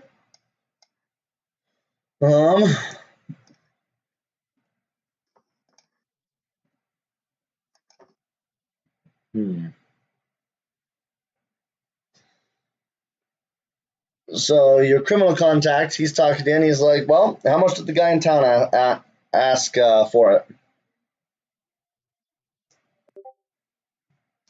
How much did he offer you? He said 10 gold. Okay. How about I give you 10 gold and a copper piece? Why do I even come to you anymore? That was your mistake. You didn't lie. Yeah, but I still have to keep good rapport with my criminal contact. How much crime could be going on in a town this small anyway? Crime is Yeah. punishable by death. I don't think there's a lot. That's been caught. We've just gotten better at it. I'm sure I misheard that because you wouldn't be admitting to any kind of crime. I don't know what you're talking about. Exactly.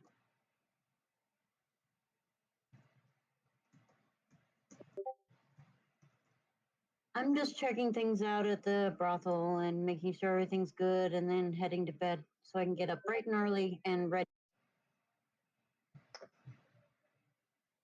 Okay.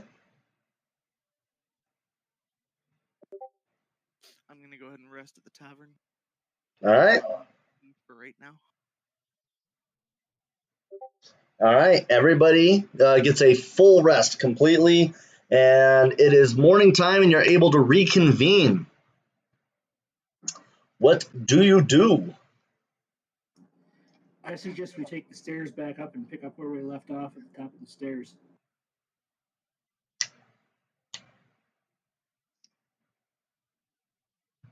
I'm okay with that. I'll even take point and let the wood elf slink behind in the shadows.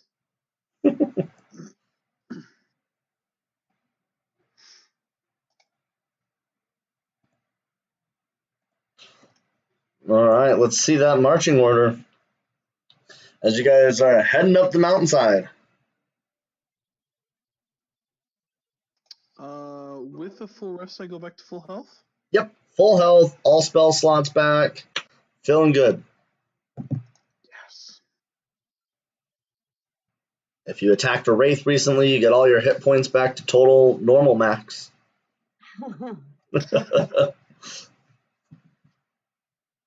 Okay, so back up to the cave. Mhm. Perception check. Yeah, you can make a perception check. I was going to make one as well. Saying. I'm not very perceptive this morning. Good morning. As you guys are stretching, heading up the mountainside, it's a beautiful, crisp morning. You can see a couple of birds flittering over there. There's stuff happening, but no real creatures that you notice. Taking this stairs seem to definitely be the safest way.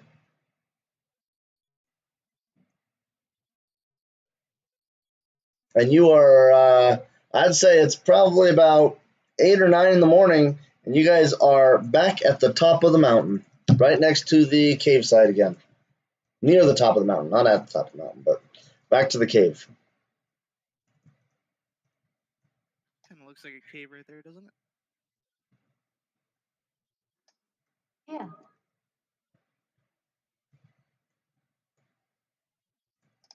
Do we see the eagle?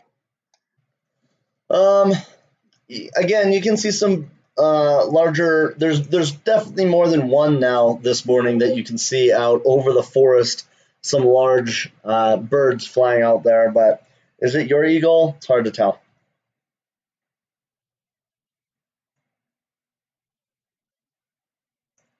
I talked to the rest of your. Hey guys, we could always holler for it. Eagle. Of course, that would let anything else in the area know we're there. I think we skip on the eagle for now and just continue up the mountain to see if we can find a like we were looking for. I'm sure the eagle will notice us. He's probably remembering that griffin meat that I gave him in the past. So I'm sure he'll approach us. Okay.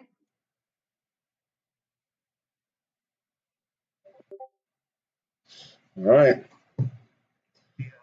Wonderful. So, what are you guys doing then? Or the wyvern ate him. Why would you say such horrible things, Quentin? Especially as a druid.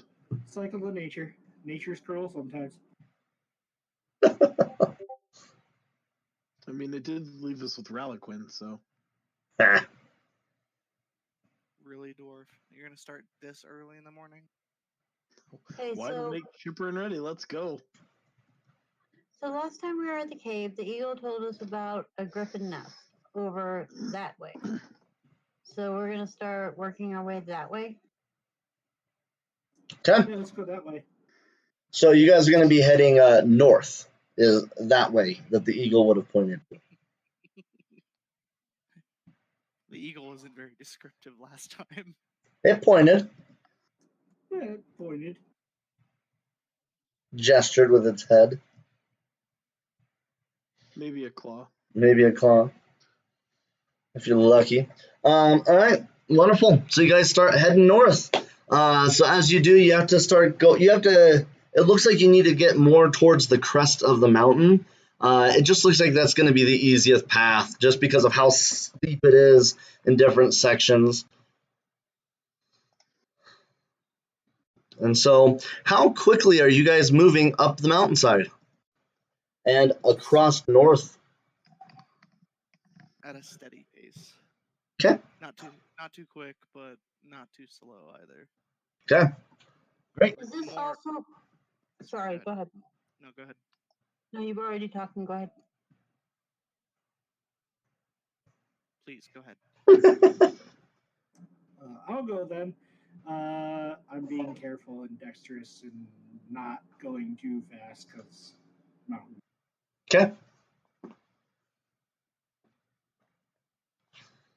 Wonderful. And you guys are heading up the mountainside. Is this also towards the where? Excuse me, towards where the wyvern came from by going towards the top? Yep. I would assume that the wyvern's nest would be closer to the summit. Yeah. Well, the where you saw the wyvern sitting was definitely closer to the summit. Whether or not their nest is there is to be determined. I was operating on an assumption. Yeah. You know. Yeah. Proceeding cautiously. Okay. Yeah, actually, I think we would cut our pace for more erring on the edge of caution. Wonderful. Well, I'd like everybody to make a perception check. And you guys are going nice and slow, so go ahead and take advantage on it.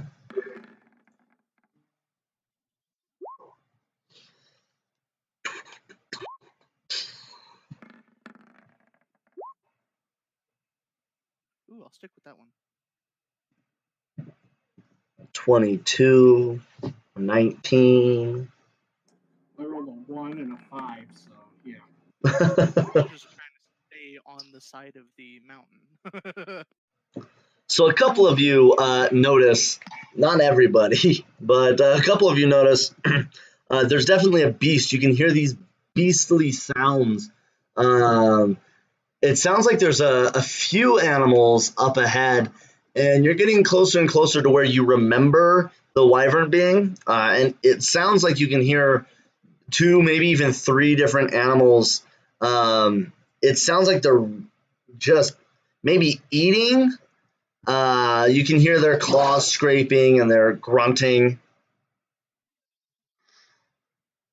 Hey guys, there's something up ahead, maybe multiple somethings. Maybe the wood elf should try and stealth and take a look. I was gonna say, why don't you guys stay here and let me try and sneak up there? Okay. And because Sounds we're good. going at a slower pace, do I get advantage to sneak? Yeah, I'll give you advantage.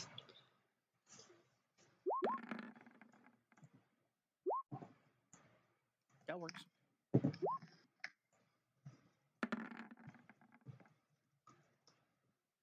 Perfect. So you got a 25 sneaking up. As you're coming up around this mountainside, you can see there's a very small, not necessarily a cave, but there's an inlet, maybe a very shallow cave is how you could describe it.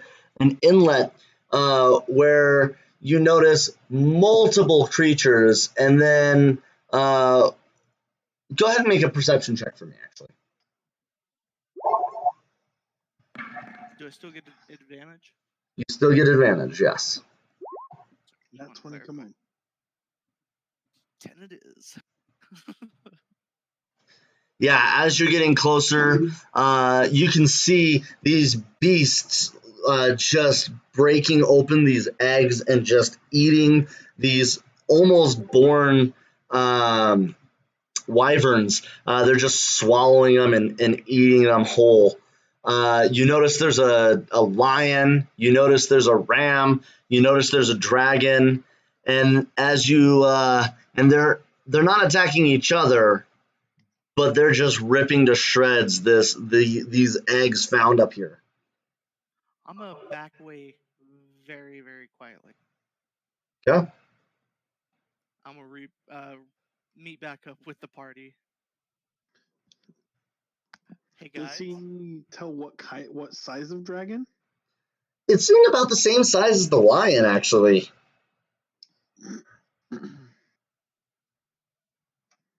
hey guys. We found the wyvern's nest. However, it's being ransacked. Red.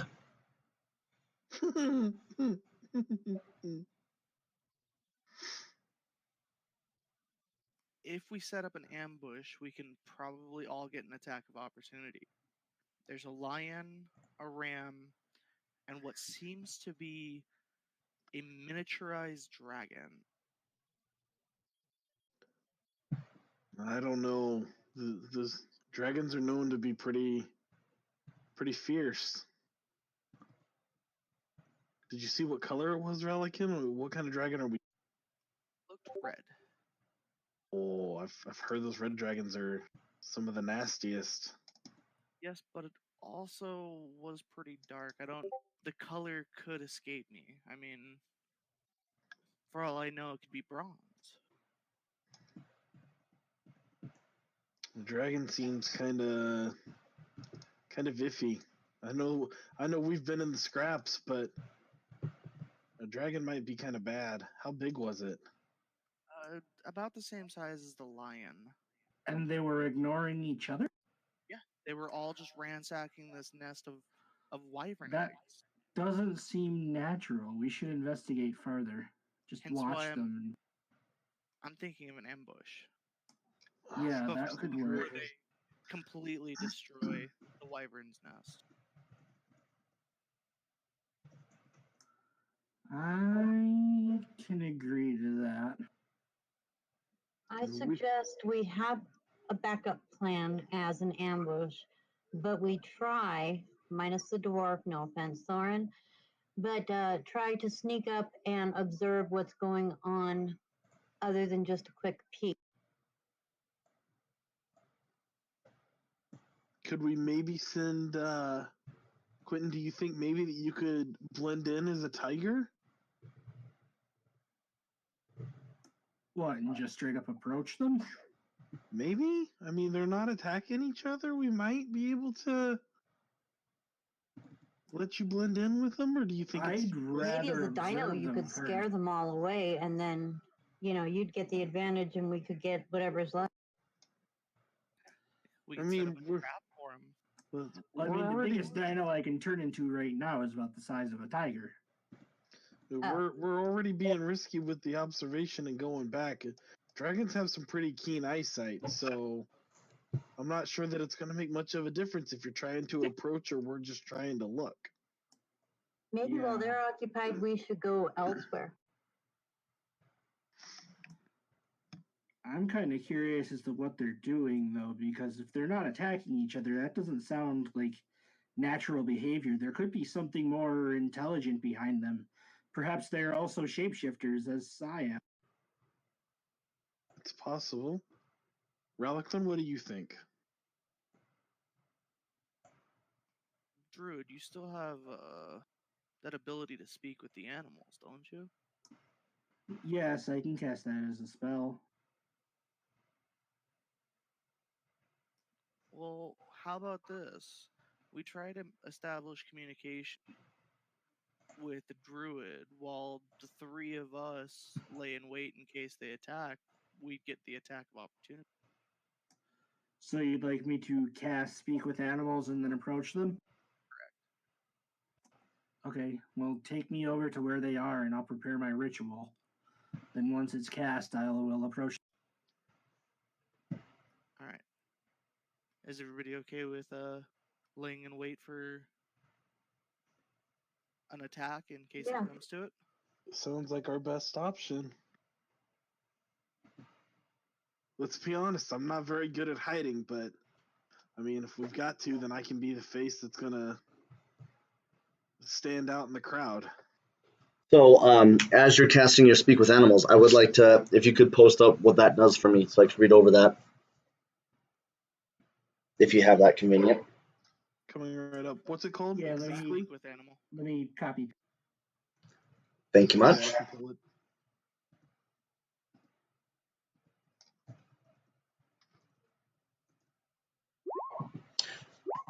Perfect. And you're walking up there to, you guys are sneaking up there, is that accurate? Correct. Okay.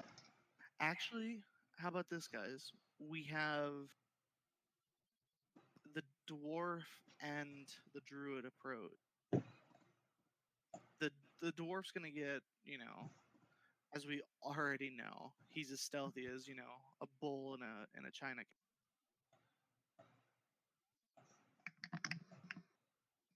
So why don't me and Calamity take the point of hide while you two approach? Fair. Okay. All right, you need to get to about here.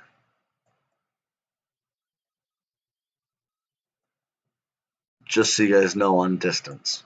I just barely noticed your You said like right gray here. ring. With advantage? Yep, you guys have been quiet and you've been planning this, so I'll give you advantage, which Calamity could definitely use. Wow, made a big difference. Mine So didn't. we're rolling for stealth again?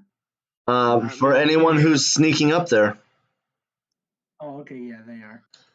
Ralaquin and Calamity, you guys are rather quiet. Okay. So you guys are heading up the mountainside.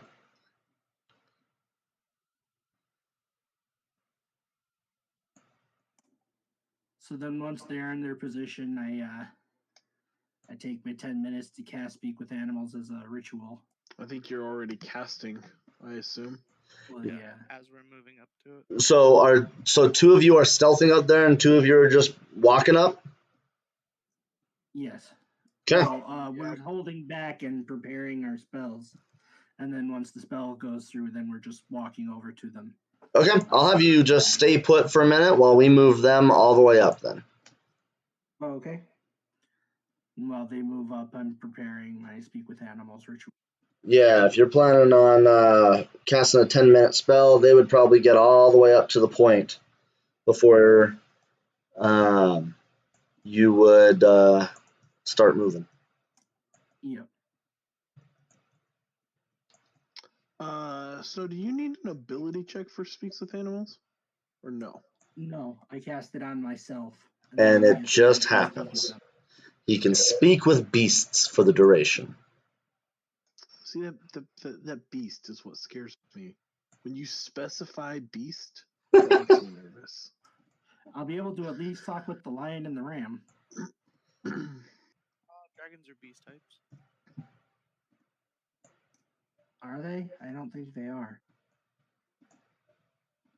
I think dragons are dragon types. Okay, for the two of you, go ahead and make a perception check at this point. You can see into this inlet, and you can see where these beasts are. Do we get? I'll give you advantage, yes, sir. Good thing. That works.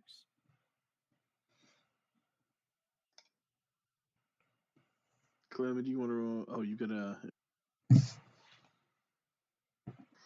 Perfect. All right, so I'm going to move you guys again, just because, again, this is just basically a blank map.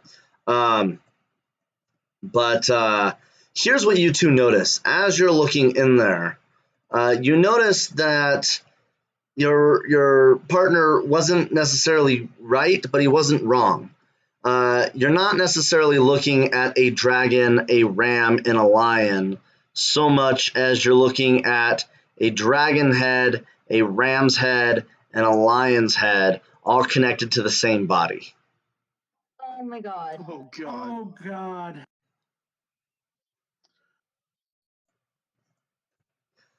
Feasting on the wyvern eggs. A chimera?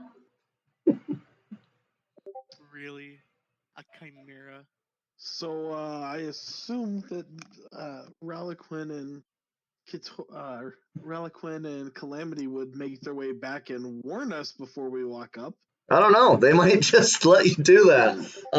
It's been about 10 minutes, so you guys are going to start walking up that direction. Yeah, we don't see what they see, so as far as we're concerned, the plan's still going. And I'm curious as to what your guys' passive stealth is. Disadvantage? 0. How close are those two from where Reliquin and I are? Whatever distance the map says. So, The dwarf has what, a -2 on passive still around. so we're looking at about 30 feet, 40 feet. I'm going to use the cantrip message. Okay.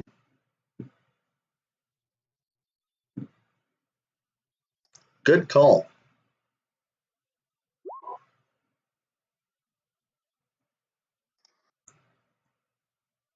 Do we know what it is? Go ahead and make a history check, and I'll tell you if your character knows what it is. History or nature? You can do either.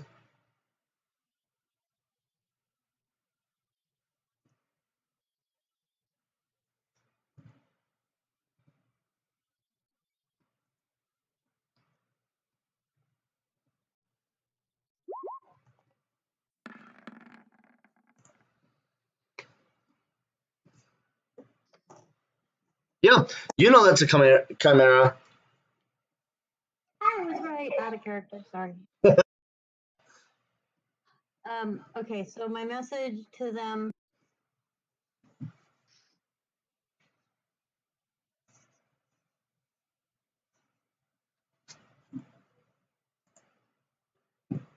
It is a freaking chimera. We might want to rethink the plan. I stopped the dwarf and just let her know the message that she sent me. Yeah, I signaled to them up the hill if they could see me from there to come back because it's abort.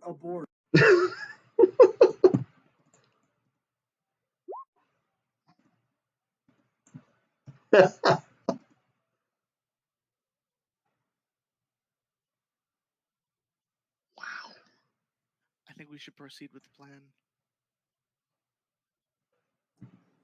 If we're going to proceed with the plan, then we'll switch roles and you go talk to it.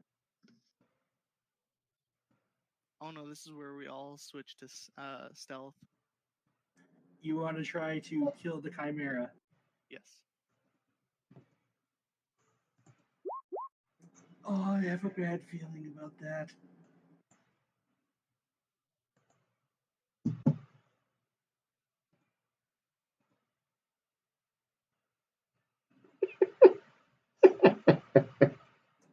I really have a bad feeling about this. Guys, I came back, but I'm not sure where Reliquin is. Oh, the bloody wood elf's gonna try and do it. Time to make a last minute decision, everybody. Are we gonna go stand with him, or are we gonna bail out and say sayonara? Oh, I don't want to lose another companion, but at the same time, the elf is just suicidal sometimes. I don't know that we can pay him off this time either. I'm gonna go ahead and shoot I him with had to my pay him. longbow. Oh god, I can see him pulling his bow out. check stealth.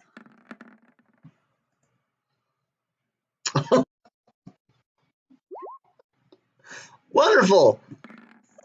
Go ahead and you can stealth as you watch that.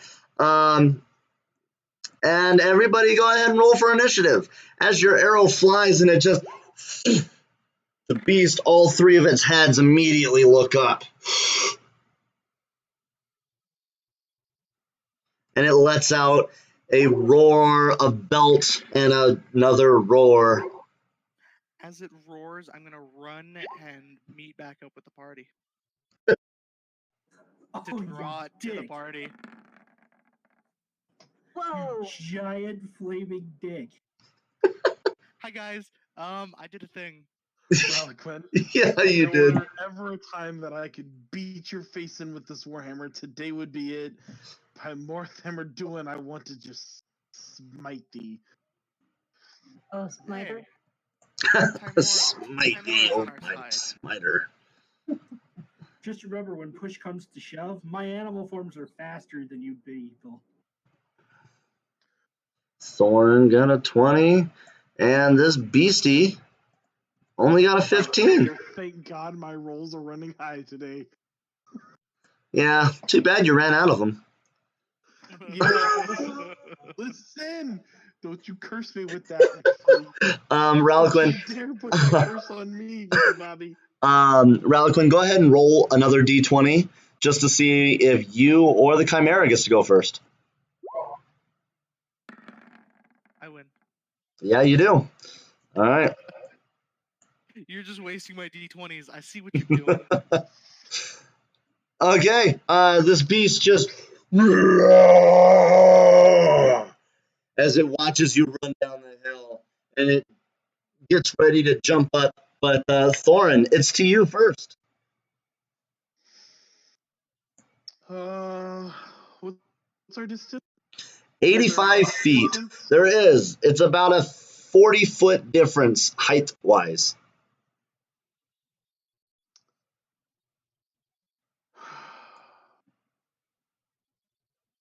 So roughly from me, 90 plus 40 then? Yep.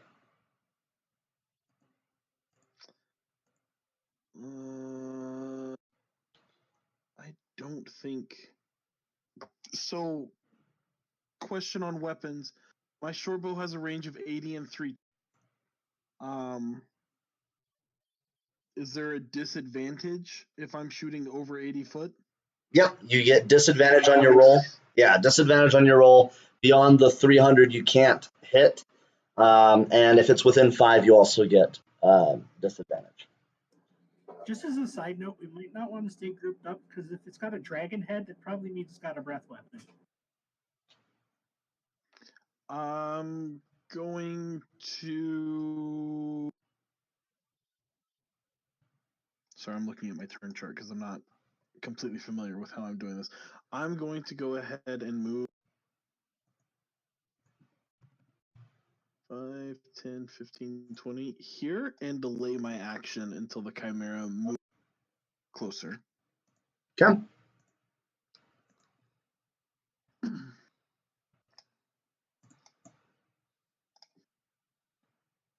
And you said it's, what, 40 up? It's 40 up. Yes.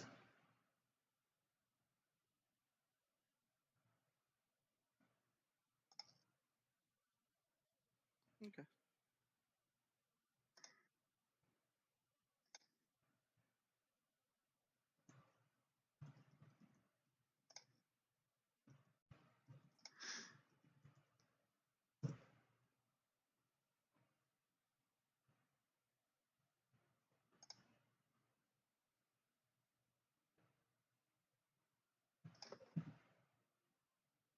Was that the end of your turn, Thorn? Yep. Okay. Well, yeah, I'm delaying action, so. Okay. All right. Well, then, Ralquin, it's to you.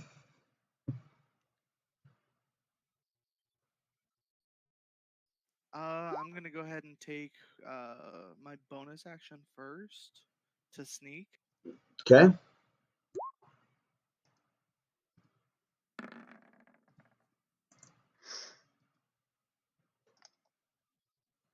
Okay.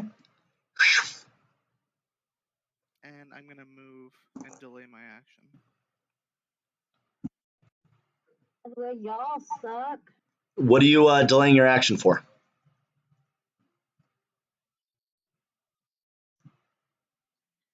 To just delay my action, waiting for the Chimera to make his move. Okay, so once he moves, that's what you're attempting? Because according to the rule, you can delay your action, but you got to let me know what it's going to be, what your trigger point is. If the trigger point doesn't hit, it doesn't happen. Oh, I'm just waiting for the dragon to move closer. Okay, great. All right, so the Chimera just lets out this guttural roar as it flies straight, almost straight up in the sky, and then over to where you guys are, and it flies right about here, but it's about 100 feet in the air at this point.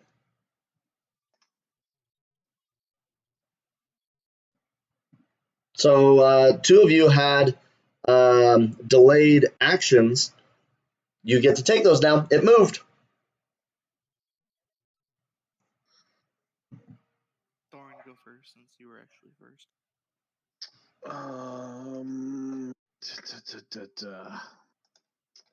Well, you see, Puts him 150 feet away from you.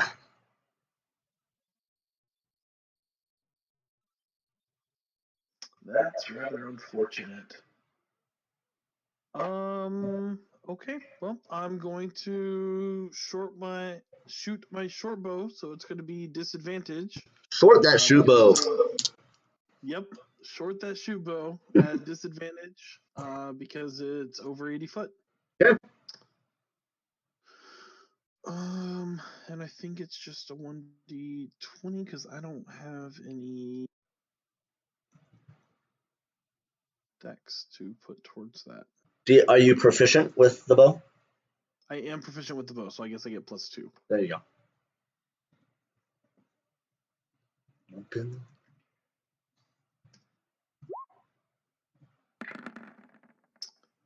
And so a 4. A 4. Yeah, so you just misjudge the distance. The arrow drops before it even gets to the beast. Okay. And then Ralikun. You also get a shot off at this thing.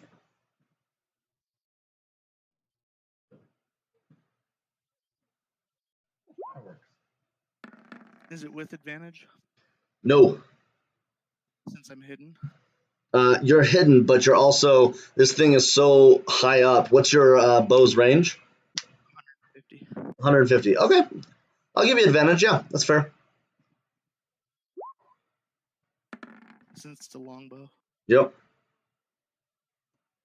Okay. So as you're trying to look up in the sky and shoot at this thing, the arrow goes flying up and it misses the beast as it falls off to the earth off to the side. Sorry, guys. Sun was in my eye. Quentin, it is to you. I'm going to move to about here, turn into a tiger, and then ready in action for when it lands. When it lands, I'm going to move in and attack. Okay, when it lands, you're going to move in and attack. Perfect. Great, that makes it to Calamity. It's still 100 feet in the air. It's, yes, 100 feet straight up.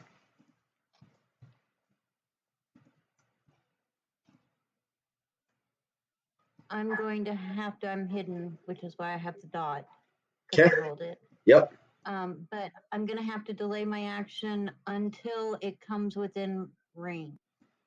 Okay, well, what's range? I knew you were going to ask me that. To be clear, is this the square that it would be located in? It's in these 4 squares. It is a large creature, so it takes up all 4. So I could range to this Yep. square Yep. for purposes of shooting. Yep, if you hit that square, you can hit him. Okay. Real quick, before I transformed, I yelled out, yelled out, "Trust me, dwarf, bless us."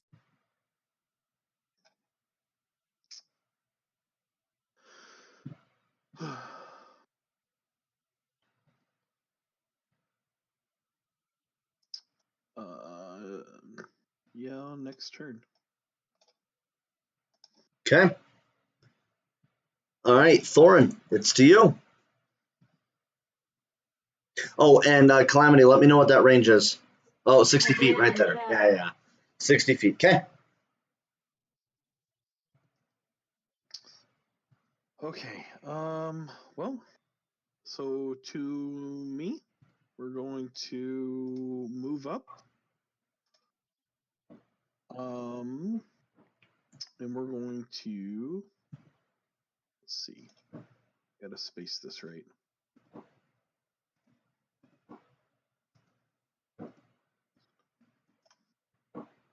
That's 15, 20. Okay. We're gonna move up to here, and I'm going to cast Bless. And I'm getting you verbiage right now.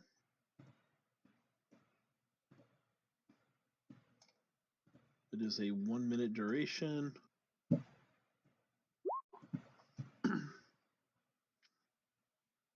And I will cast Bless on Quentin, Ralaquin, and Calamity.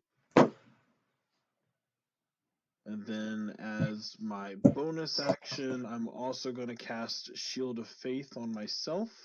Do you need to see that spell verbiage again? Nope, I'm good. Okay, so that is 2 spells of mine gone. And everybody has Bless.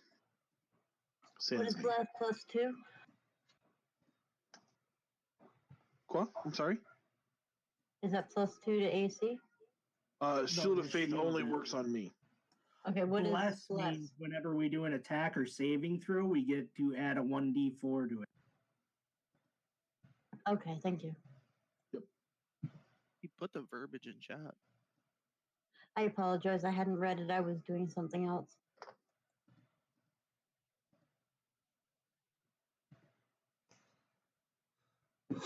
Okay. So you cast Bless on everybody, and then you put Shield of Faith on yourself.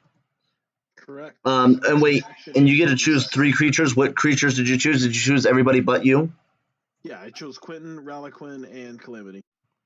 Okay, whenever they make an attack or saving throw, they can do a d4, not just once. That's great. Technically, by its wording, it says 3 creatures. So could he decide wood elf, half elf, and dwarf as his 3 creatures? No, it's 3 specific creatures, not 3 creature types. You can't say goblin and then give the whole goblin army. Bless. Come on, it was twisted thinking. But I mean, if you want, I'm okay with that, but just know when I face an army against you, everything gets blessed because of that choice. And then, yeah, like I said, it's a 1 minute duration, so 10 rounds. 10 rounds. Yep. And you can try. That's the other thing I'll say. For any of those questions, you can try. Okay. So is that it for Thorin then? Yeah, that's it for Thorn. That's action and bonus action. So, and I moved. So. Perfect. Okay. All right. Sounds good. All right. That brings us to Ralaquin. and it's still just 100 feet in the air. Yep.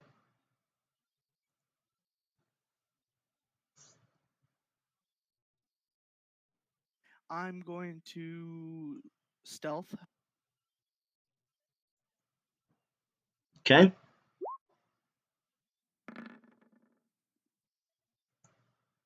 And ready a spell, but delay my action. If that makes sense. Okay. What are you delaying your action for? Waiting for the dragon to come into range, basically. into melee range for me. Okay. Once he's in melee range, you're going to cast off a spell. Sounds good. Do you need my spell data now or wait until it gets activated? You can put it in now to save time, but I don't need it till it's activated. So while we're going through, I will just continue going on. All right. Well, this beast, 100 feet up in the air, turns into a tailspin as it's coming straight on down towards the party, and it only comes down about 60 feet, so it's 40 feet off the ground. I don't believe that puts it within range of anybody. It does me. Oh, does it? Within 60. Within 60. There it is. Yep. I'm going to cast Shatter. Now, he was 100 feet off the ground, and he's 40 feet away from you, 40 feet off the ground. That puts him 80 feet in the air still. Oh, then he's not within range. Okay. And that is all his move. That's all his turn is. Just flying down towards you guys. Quentin. He's 40 feet in the air at this point.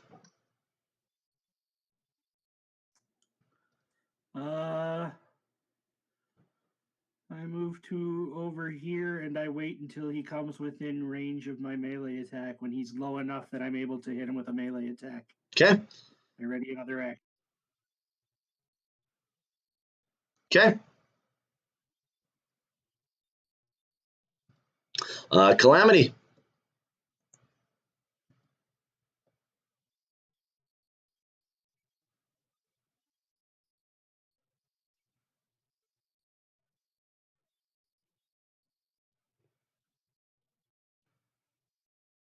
I'm waiting for an answer.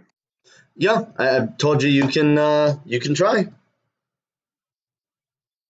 So stealth again, or I'm still stealthed, or what? You're still stealth. But for movement, yes, you'd have to make a new stealth check to see if you can stay that hidden while moving.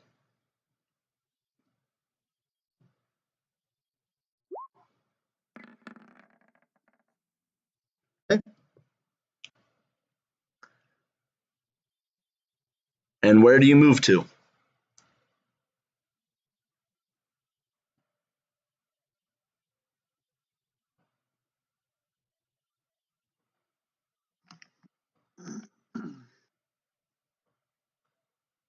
Perfect.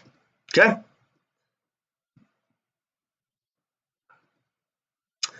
Thorin, it's to you. I'm gonna pull out my short bow and shoot at the chimera. Okay. It's within, I believe, I'm gonna double check, but it should be within 80 feet. It's 25 feet away plus the 40 foot in air, so no disadvantage. Great.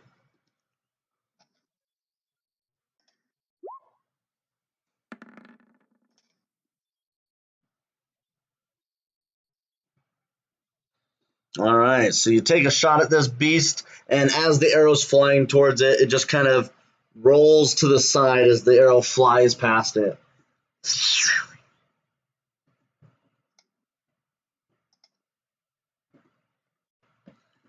And if nothing else, that'll bring us to Ralaquin. That's all for me.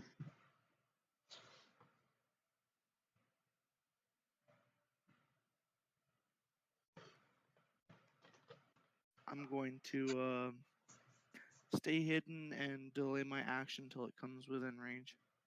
Okay. Range of your melee weapon? Yes, of melee. Okay. All right. Wonderful. So this beast continues its dive bomb, and I need to switch to this, as it moves forward.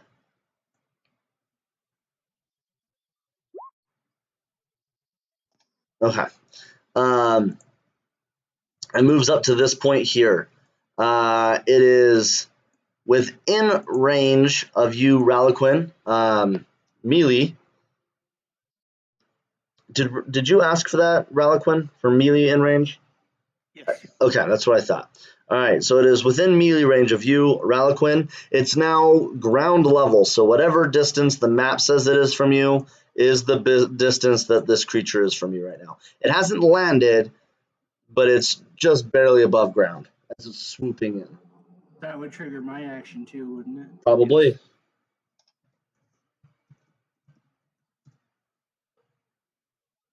All right, let's see what you guys got on this thing. Don't forget, you're blessed when you take your action, Reliquin.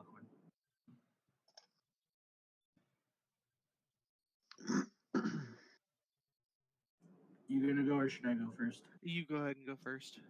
Okay. Well, I'm gonna move to here and do a melee attack. That's +5.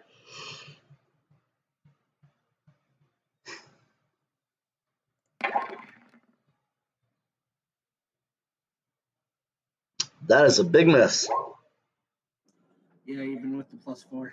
even with the +5. Yep. Yeah.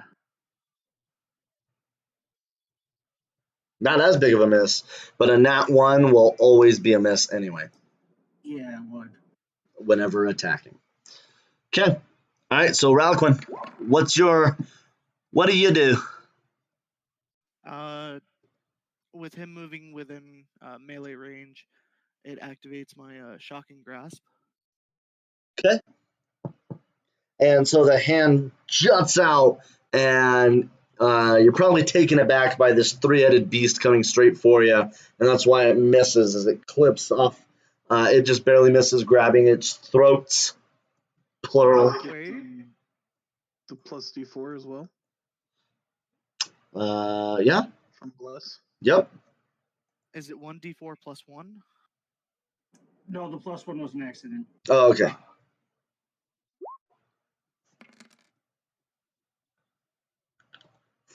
$15. Just as it looks like it's about to miss, your hand twists at the last minute and grabs hold of the ram's throat.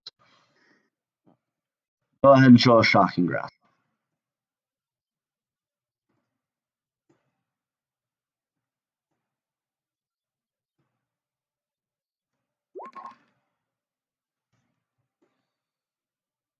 All right. 7 lightning damage.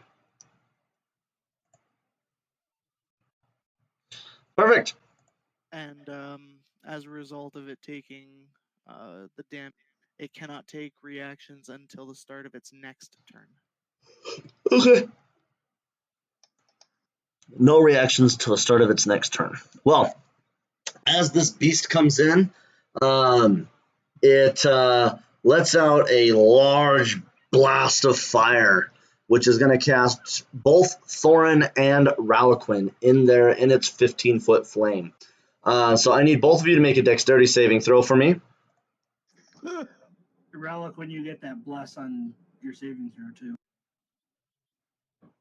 So it's just a dex throw for me, right? Dexterity saving throw. So if you have any bonuses to your saving throw. Nope, not on dex. High number, please.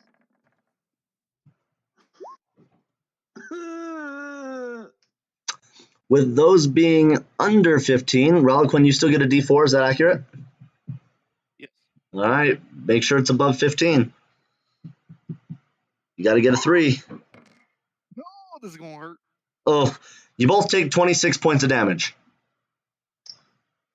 In addition to that, Reliquin, it's also going to bite you, and its claws are scratching at you. Are you down by chance? Oh yeah. Oh, crud. Well, I hate that. With you being down, it gets advantage on its roll. I object. You object? Well, yeah, it used a fire weapon, so it has 4 attacks. No, it has 3 attacks. Fire, bite, claw. Okay. So its first attack was a 4 plus 7. That's 11. Did that hit? Probably not. On me, no. Okay. And so that was his bite. These are his claws.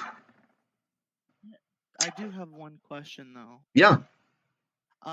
Given my cunning action, was I able to perform a dodge in that situation? No. No, because your reaction was to attack when it got close to you. That was my action because I had delayed my action. When you delay your action, it's using your reaction to do that. It utilizes both. I was just curious because it gives me a bonus action of dodge, disengage, or hide. So. And that'd be a bonus action, not a reaction anyway.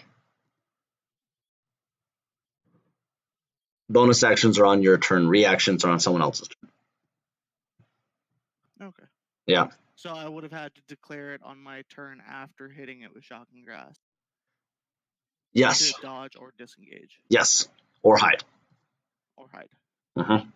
Okay, I just wanted to clarify that. Yes, of course. I'm guessing a 23 does hit, yes?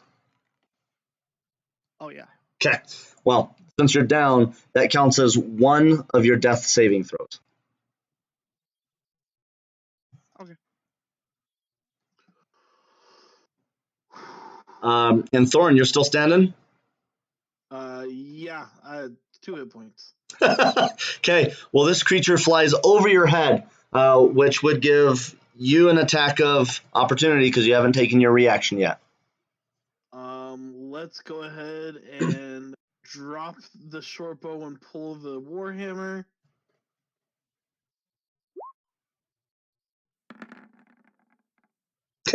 I'm gonna guess that misses. That fire blast to the face, you just wildly swing through the fire and miss everything. Yep. And the beast is right about here, but now it's 15 feet off the ground. So it's not very high, but it's right about there. Quentin, it's to you. Would I, as a tiger, be able to take a leap at it to attack? 15 feet. I would give you a chance. You need to make an acrobatics check, and it's got to be a 20 because 15 feet is a jump, let alone to also attack. As a tiger, never mind. So whatever your dexterity bonus is to your tiger would be, would apply.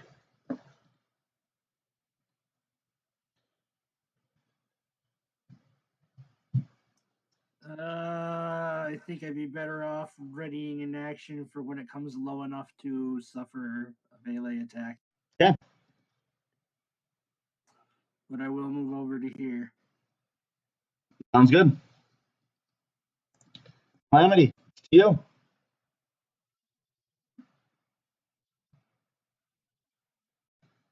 This beast is 15 feet off the ground and 30 feet from you.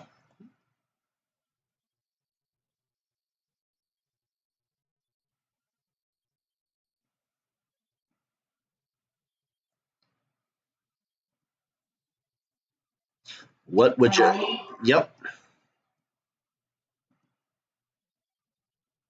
Okay, technically I can cast Shatter at it, and as a bonus action, then I can heal Reliquin, correct?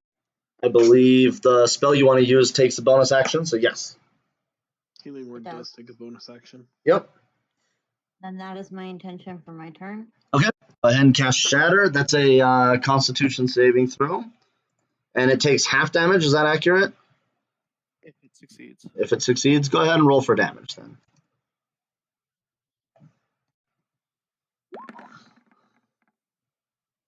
It got an 18 on its Constitution. Oh, it would have been +4. It got a 22 on its Constitution. So it takes 7 points of damage. Okay, and then you cast Healing Word at Ralaquin. Go ahead and roll for that as well.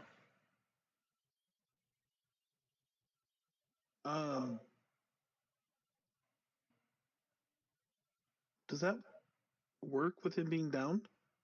Yeah, it brings him Okay. back up immediately. Okay. It's the best way to save a downed party member. Give him health. It's only if I die that your other spell would be more important. No. My spell would actually put you at up. Like you wouldn't have to make saving throws with my spell. Does that get a bless bonus at all? I'm sorry, bless is new to me. Yeah, Bless is for attacks and for saving throws, not for spells. Thank you. Yep. All right, so Ralaquin, you're awake with 9 hit points.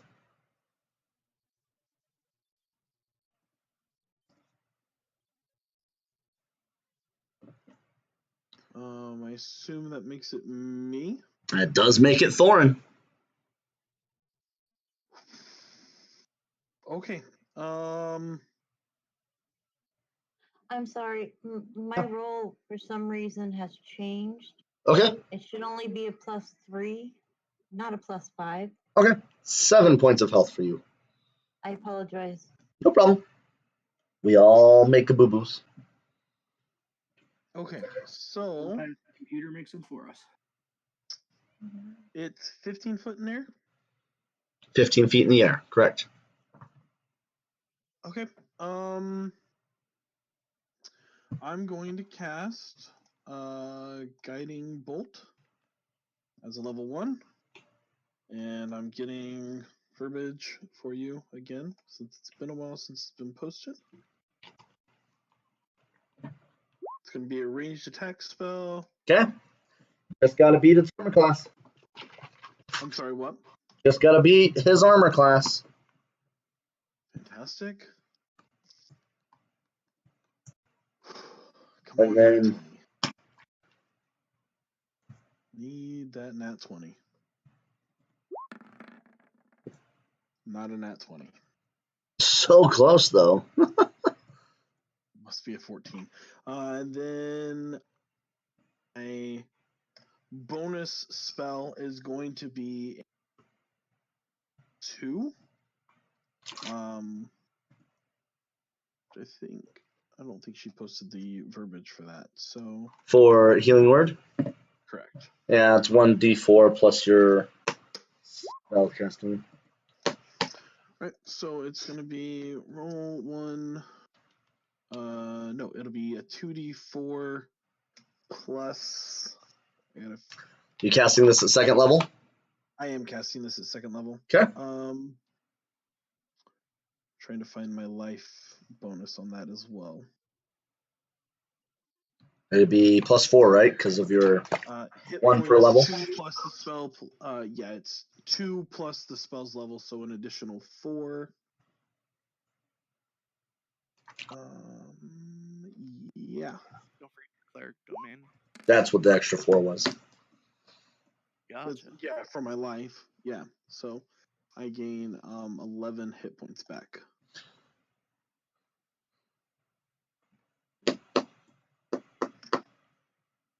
Okay. So If yeah. you heal others, don't you heal yourself? Probably. If I I'm not remember entirely how the sure. life domain works. I would have to double check that. I don't think not until I'm level 6. Okay. At level 6, healing spells you cast on others heal you as well. When you cast a spell of 1st level or higher that restores hit points to a creature other than you, you gain hit points equal to 2 plus the spell's level. So not until I'm level 6. Gotcha. Okay. Okay. Well, you now have 11 more points of health. And the newly awoken Ralaquin, it's to you.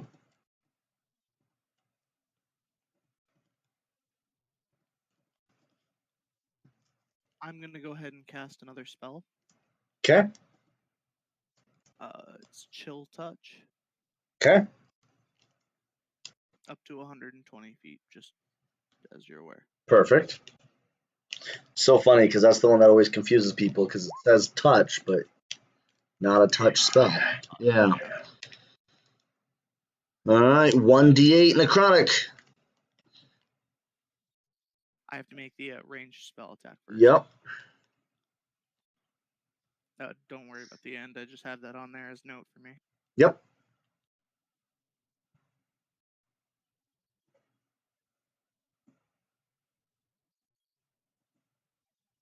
Now for ranged spell attacks, that's my spell attack bonus, right? Yep. Just want to make sure I do it right because I'm still not that good with casters. No problem. It doesn't matter because it missed. Definitely missed. I believe you still have the benefit of a bless. That's true, but even if I rolled a 4, it would miss. Okay. All right. So that was Ralaquin.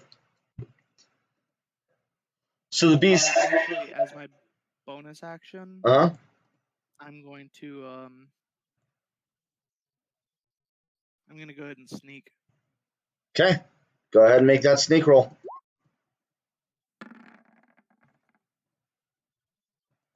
All right. You wake up, you shoot a blast at him, miss, and immediately roll under the nearest bush you can find. Okay. All right. This beast, 15 feet up in the air, comes up, turns back around, and dive bombs right onto you, Thorin. So it's attacking you 3 times with a bite, its horns, and its claws. Okay. In that order. Bite, horn, then claws. What's your AC? Oh, it's +7. Oh, Your AC is 20? 20. Yeah, Nice. So the first and the last are going to hit. Yeah. Okay, so the bite and the claws both hit. So we're going to deal...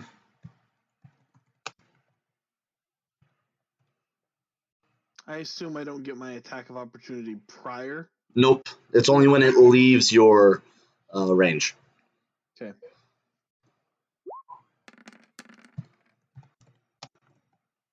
Okay, so 8. 11, I am downed. Downed. As it's flying this direction. And let's see, that would be 5, 20, But as I 25. attack him, I get to take my action because I readied that, right? Perfect. Yeah, you do. Okay, so I move in for a pounce, and let's see here.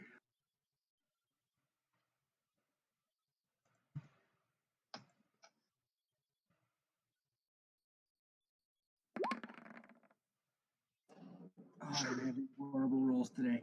And you jump at it and just completely miss.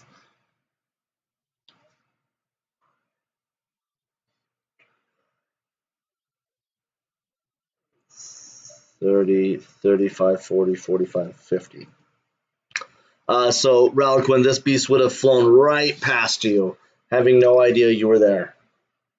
Do you, if you would like your attack of opportunity, you get that now.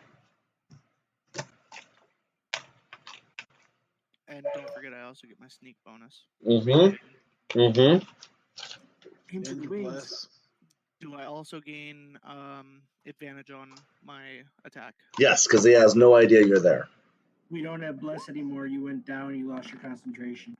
Okay. Oh, I forgot. That's a concentration spell. I should have made you roll for that. Whoops.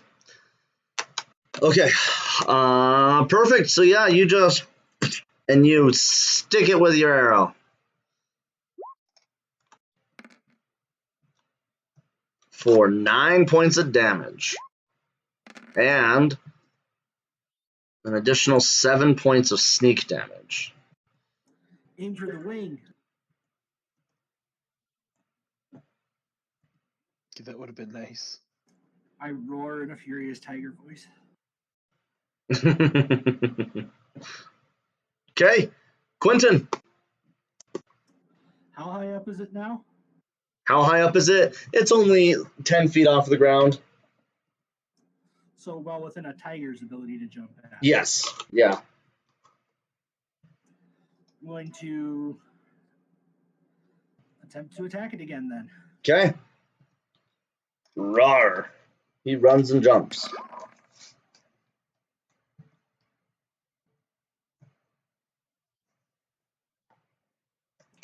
Did I get it that time? That's a hit. You jump up and grab this thing. Are you using claws or are you using your teeth?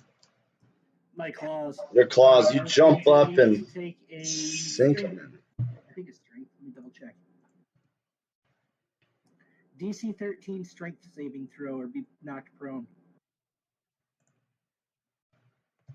Oh, you knock it prone now. Do it. Oh, please.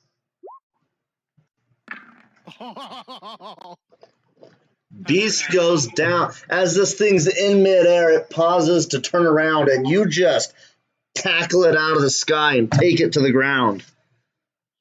Okay, so first it takes 1d8 plus 3. And then you Then get I to bite. make a bite attack. Yep.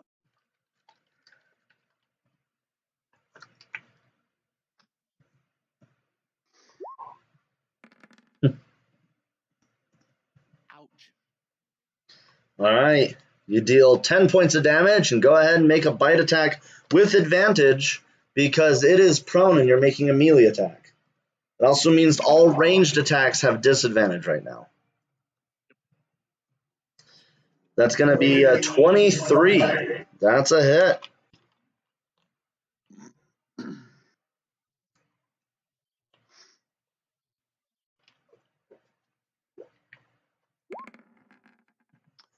Character question. Yep. Do melee spell attacks also get Yep. advantage? Yep. Any melee attacks will get advantage. Any ranged attacks will get disadvantage. Spell or otherwise. Fantastic. So I did another 10 to it, so it took 20 total. 20 points of damage to this And beast. it's knocked to the ground, and I'm pretty much standing on it. Yeah, it takes half of its speed to just get up now. Ah. I clicked right past you. All right, Calamity, it's to you. Okay, if you delay your action for a specific time, can you still use a bonus action? You can still use a bonus action, but it takes your reaction to do it. So it's taking an action and a reaction, but you still have a bonus action available. Okay, I'm going to delay my main action for the next person to go down. Use my bonus action to cast Healing Word at level 1 for Thor. Can I do that? So your main action is delayed for when someone goes down. Yeah, until then my next party member goes down. Okay, and then your bonus action is for Thorin to heal Thorin? Correct. Correct. Yep, okay, that works.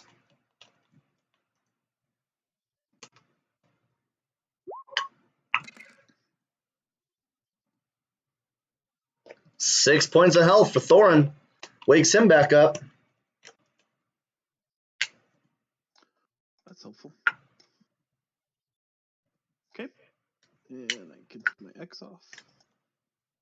That's right. And then it's to Thorin. Now, I can technically stand For half your movement. Tiger. It takes half your movement to stand up because you were knocked down from Even though going unconscious. even though she healed me? She healed you, so you have to stand up still. So I can only move half. So 15? Yep.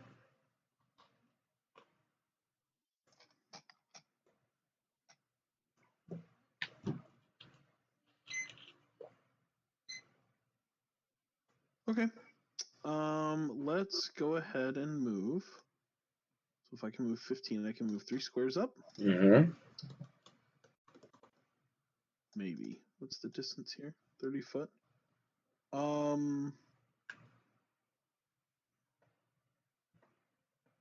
No, we're just gonna go ahead and cast Sacred Flame. It's a cantrip, so it's not going to count against my spells. And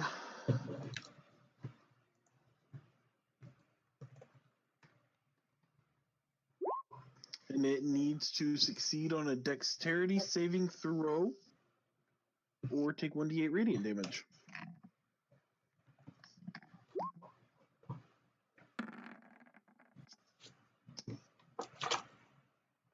It's fine.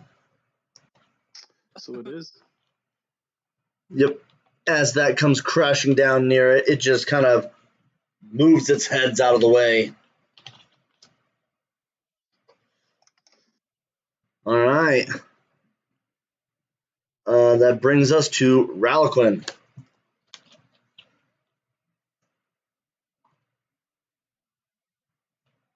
I'm going to move up and attack it with my short swords. Great. You get advantage on your attacks.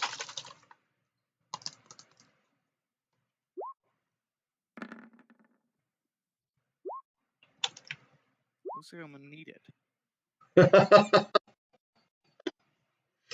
So your first hit missed.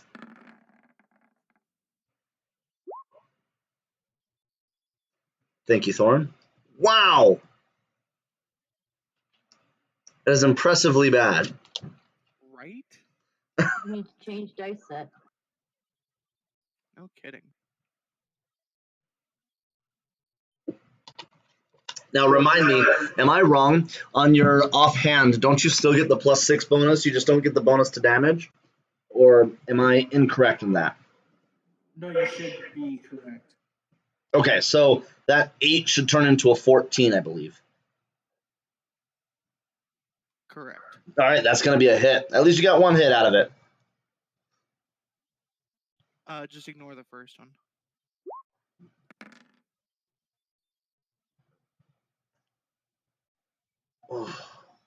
So 3.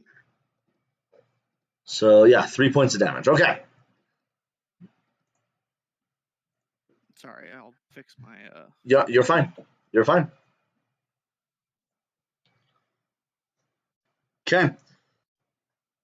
All right, this beast flips over from its back onto its feet and attacks the tiger.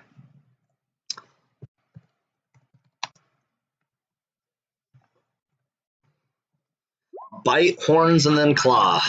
What is your AC, Mr. Tiger? It's got an AC of 12. That's a hit. That's gonna hurt. Yeah, But the tiger's also got 37 hit points. I think we're going to go through all of that. Yeah, probably.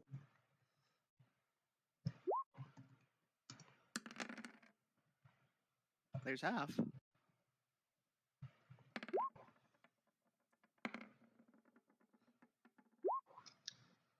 25, 34 points. Wow. I'm calling rigged. I'm just glad it wasn't higher. Me too. He's killing me right now. It's killing a lot of people right now. All right, Quentin, it's to you. This beast is now. Take my bonus action first and expel a second level slot to regain 2d8. Okay.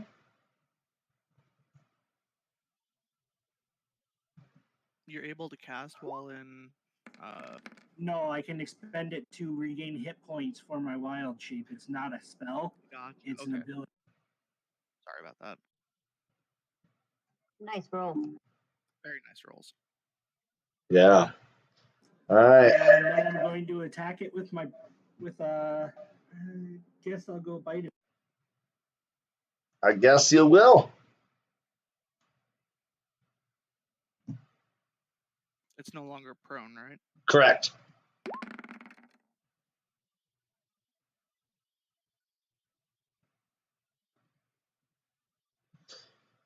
All right, so you got an 11. So as you go to bite it, you miss. That brings us to Calamity Jane.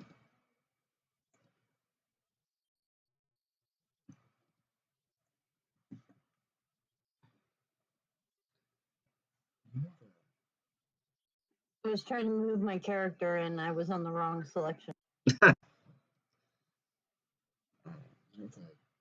Cheat sheet that we have for in battle. Can you post that into players? And then drop it in Discord for just everyone. All right, so you're moving up. Okay. Yeah, I move up. Which one of my party members looks the most hurt? Thorin's pretty beat up, and Ralaquin are both pretty beat up. I mean, they've both dropped already, so they both look terrible. Okay, then instead of moving up that way, I'm going to move closer to Thorin so I can heal him better. Okay.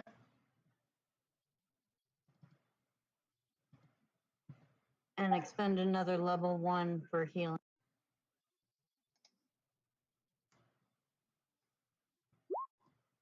All right. 1d4 plus spellcasting ability.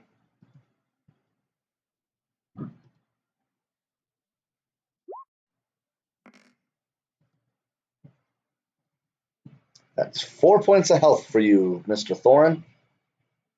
It's 4 points more than I had a second ago. It's true. Okay. Anything else, Calamity?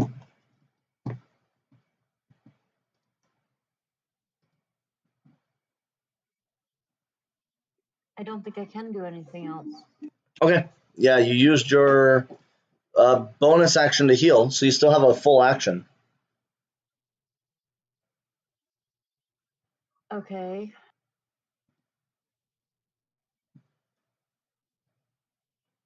Yeah, I'm sorry, guys. I'm going to do this. This is gonna hurt. She'll probably kill me.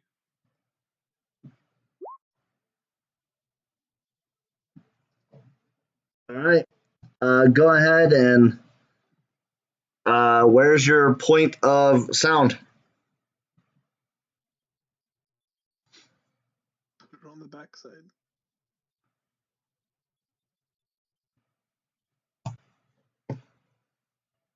Okay.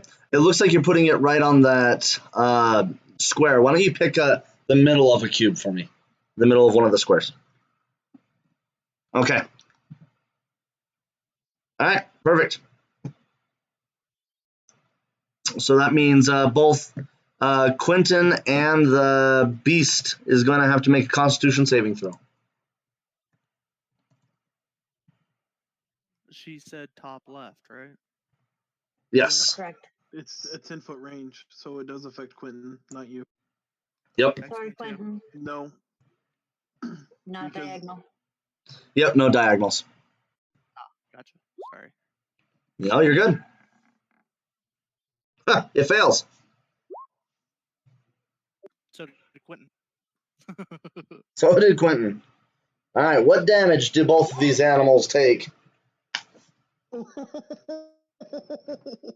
Quentin down. Oh God. He is no longer a tiger. Nope. I'm no longer a tiger. I am just normal Quentin. -3 hit points off my actual. Nice hit, Calamity.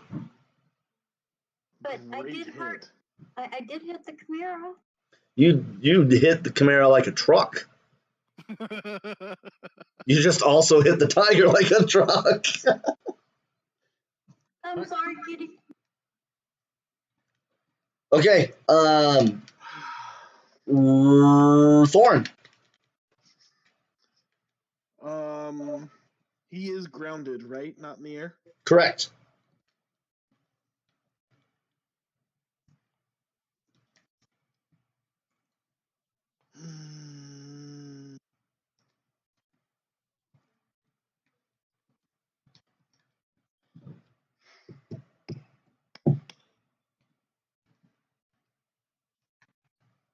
Yeah, I'm gonna keep the distance and be safe about it. I'm gonna go ahead and cast guiding bolt. Okay. Ranged spell attack. All right. Let's see it.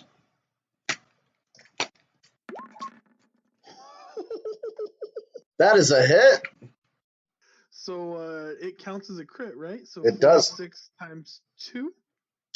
46, so 46 times 8d6. Oh, this is gonna hurt. Woo, look at all those dice. Couple ones, that sucks. Yeah, but look at all those 5s and 6s. I was gonna say all those 4s, man. As you hit this beast, you hit it like it opened its mouth and swallowed your attack essentially as it goes through its body, just blasting all the way through it. That is the end of my level spells, and whoever next attack gets advantage. All right. Oh, the Harlequin actually takes advantage of the advantage this time instead of just whiffing. All right, Ralaquin. Let's see what you got. Alright. And Thorin, does it say the next person to attack or the next attack?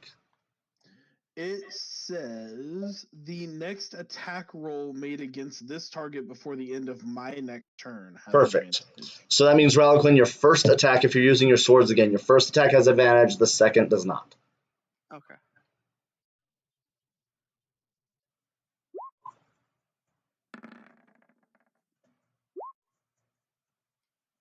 What did you do to my dice, McBuddy?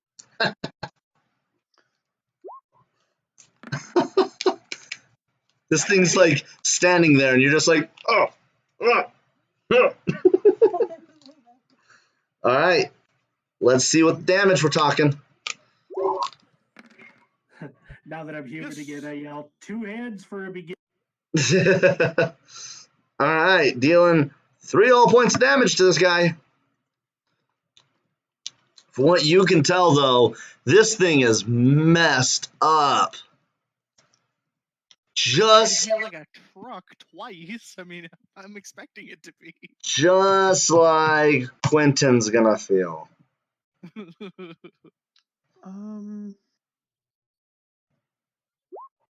What is your AC, Quentin? He gets +7 to each of those. In this form. What is it? Sorry. It's 15 in this form. So an 18 and a 20 will hit. Yes. Wait. Cutting edge. Okay.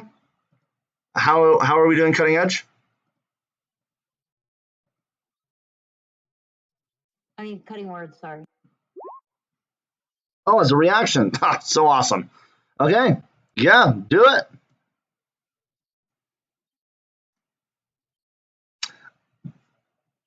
Oh, suddenly my mouse stopped responding.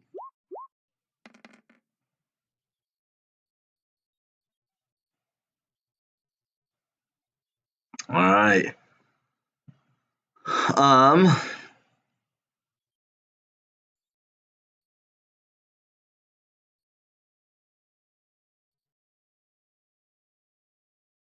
Okay, so it only counts towards one of those 3 rolls. So which one of those 3 rolls do you want it to count towards?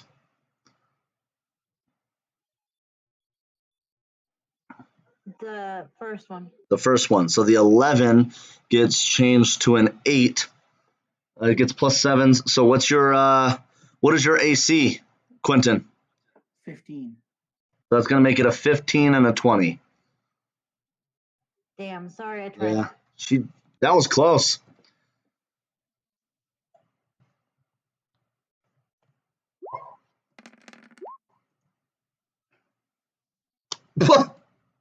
Nice. Nice. 14 points of damage. I distracted it just enough for you, Quentin. Yeah. It might have hit you, but only barely. It's just a flesh wound.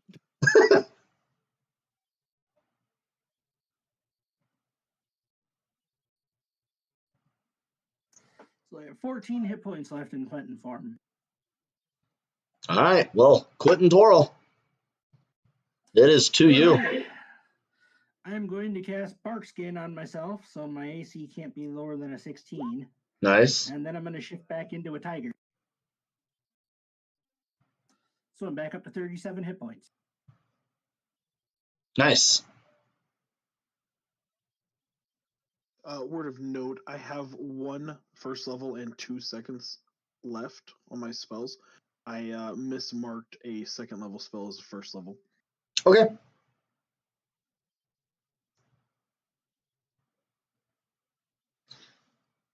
All right. So that was your action, was casting the spell and then changing into a tiger?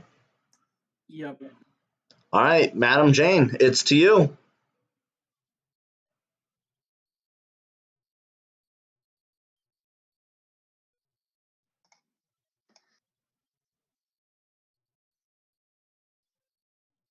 I'm gonna cast Shatter again.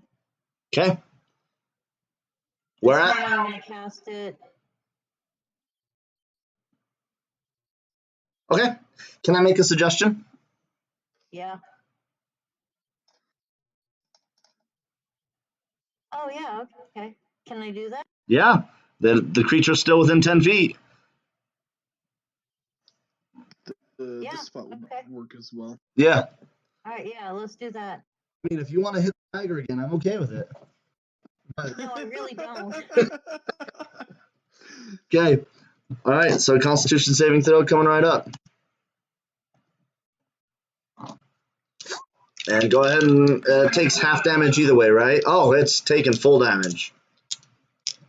It looked like it was gonna hit that 18, but Yeah. right to the It was like right there.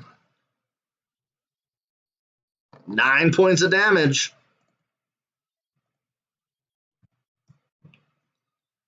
All right. Any bonus actions? Yeah. I'm going to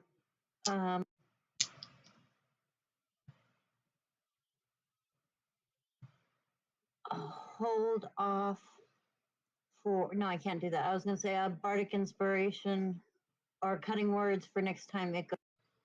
Okay. Can I do that? Yeah. It doesn't take your bonus action to do that. It'll just take your reaction, but saying it now makes it to where we don't forget.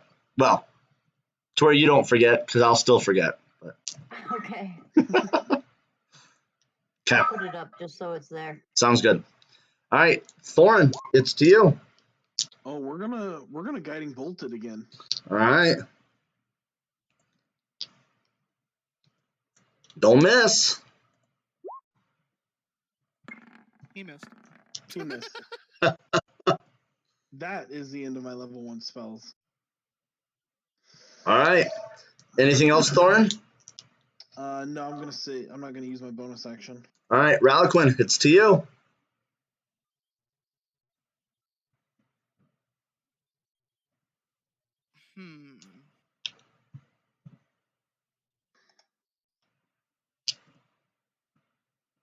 I guess I'm just gonna swing with my swords. And hope to God it hits.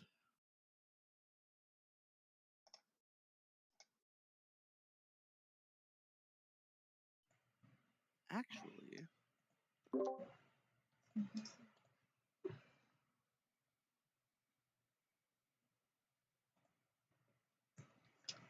I'm gonna cast a first level spell.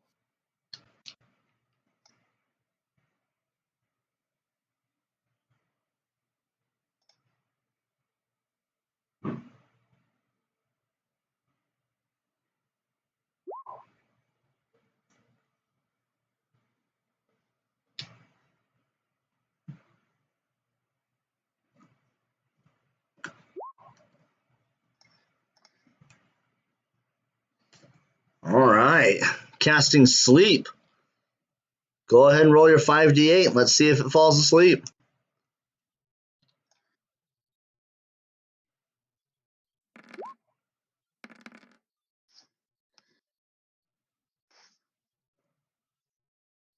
And just where is the 20-foot range?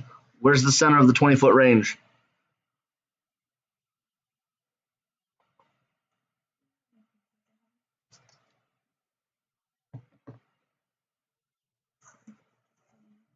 Oh, I guess it'd help if I was on the right option to try and. Right there. So I'll allow you to do that, But it's a 20-foot range. It starts with the creatures with the least amount of health in that 20-foot range and then moves from there. Actually, can I rethink my choice? Yep. Well, as an elf, he would be immune, and I don't know if I have enough or more than enough than he does. I don't know how much I have compared to the creature. 5, 10, 15, 20. Okay, and you got a 24. All right, and so that does knock this creature out. It is asleep now.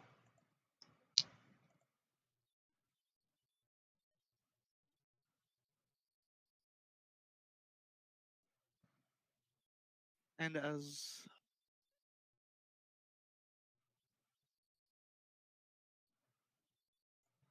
I'm going,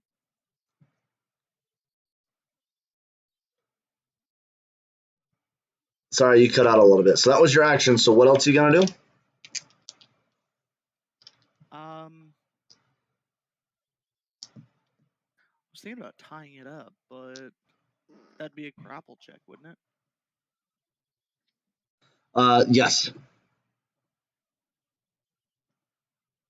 I can't do that.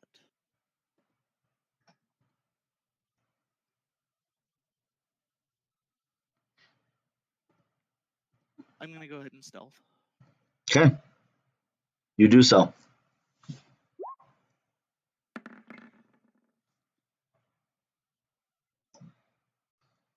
That'll be the end of my turn. Perfect. So you watched as this beast had sleep cast on it, and it just kind of stumbles a little bit as it falls to its side, sleeping. Quentin, it is to you.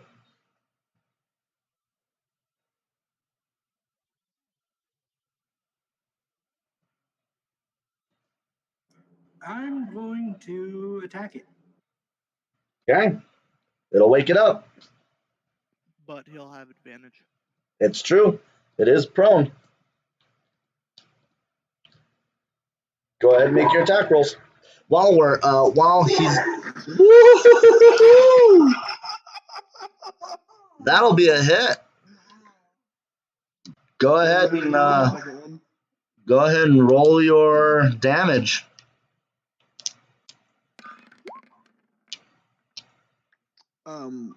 Does that also keep it prone? Oh no, because that's not his pounce. Never mind. So you get to roll twice the dice. Okay, there we go. So that's going to be 8 plus 7 is 15 points of damage.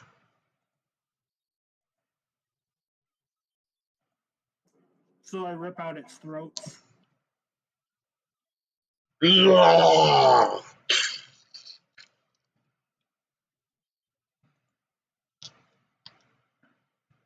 This beast is no longer sleeping, and it shall never awake again. With that, We killed it. I turn back into Quentin. How did we all survive that? I mean, Jesus. Because your bard was smart and saved your heels. Yeah, it's true. Goodness gracious for those heels. The damn day. Yeah, well, my ears are still ringing, so I'm not so sure. So if Calamity saved the day, what does that mean for Ralaquin, who took the first shot? Ralaquin is on the shit end of everybody's list right All right, Ralaquin. I'm going to go back to Go that ahead and river check. nest and see if it missed any eggs. All right, go ahead and head on up there and check. Do a perception check before you go. Run a perception. So Ralaquin, go ahead and either make a nature or a sleight of hand for me.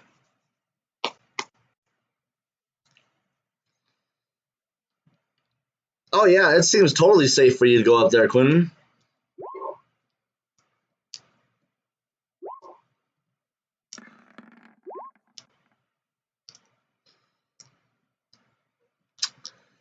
Yeah, Calamity, you don't see anything in the area either.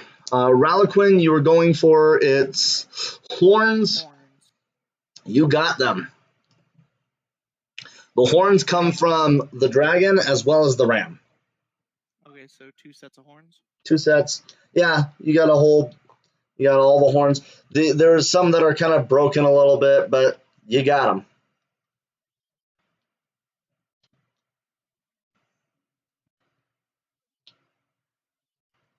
And you said it was ram? Yeah, the ram and dragon horns. From the ram's head and the dragon's head, I guess would be a more specific way of saying that. Okay. I marked them down as a pair of dragon horns and a pair of ram horns. I'd put it down as a set of chimera horns because that's more accurately to what they are. I'm gonna attempt to salvage the teeth. Okay. You said you want either a nature or sleight of hand. Yep. Correct. Yep. Meanwhile, I'm over here seeing if it got all the eggs or not. From what you can tell, it looks like all of them are just cracked open. You can see some like wyvern fetuses like that weren't all the way developed that are dead and laying inside the broken open eggs, but everything else is just demolished. That 19 is going to get you their teeth. From each of the heads, you pull out a bunch of different teeth. Definitely the dragon head teeth having the coolest looking ones. Okay. How many teeth do I get? We'll call it 30. Okay. Marked down as chimera teeth. Yep. Yep. Chimera teeth. Yep.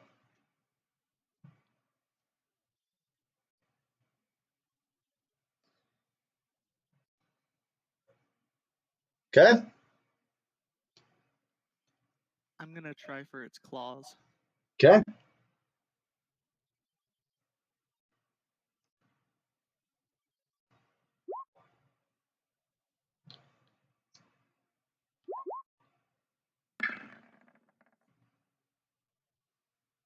All right. I want to check for that as well. Okay, so 12 for the claws. You get them. All 4? All 4. The front pair look like a lot of the claws might have been a little broken off, but you got all 4 of the paws of the feet and everything. Looks like maybe a couple of them broke off while attacking you guys.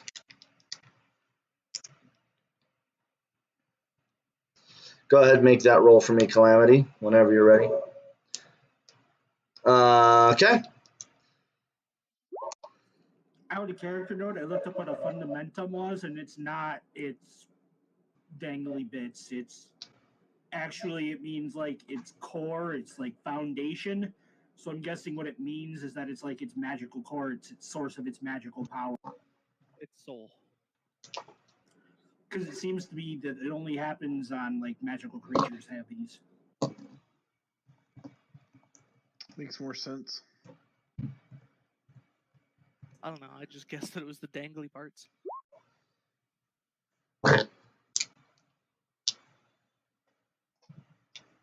Over there whispering the, DM. Yeah. DM needs to figure out how to whisper back. Just /W and then like. Oh, that's right. But then I have to type the whole name. That's why I haven't done it. It'll give you hot, like little short links to. Oh, it does. How fantastic.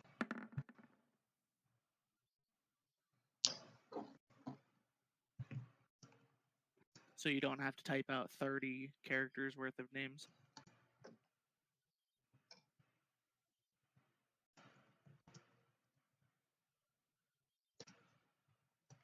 I'm going to go ahead and start casting Prayer of Healing. It's a level 2 spell, and I'll get you verbiage.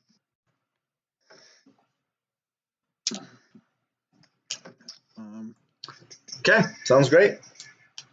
It's a 10-minute cast. Perfect. No, it is instantaneous. I take that back. Even better. It's 10 minutes if you cast. 10 minutes casting time, yeah. No, it's just 10 minutes. It's 10-minute casting time. Oh. The duration is instantaneous. I misread. So, 10-minute timer. All right. Tick. I'm gonna roughly move about here. What's everybody else planning on doing during this 10 minutes? Sit down. I'm feeling worn out. So hopefully everybody. So do we want to try to remove its fundamentum? Nope. Go for it. I'm gonna be over here.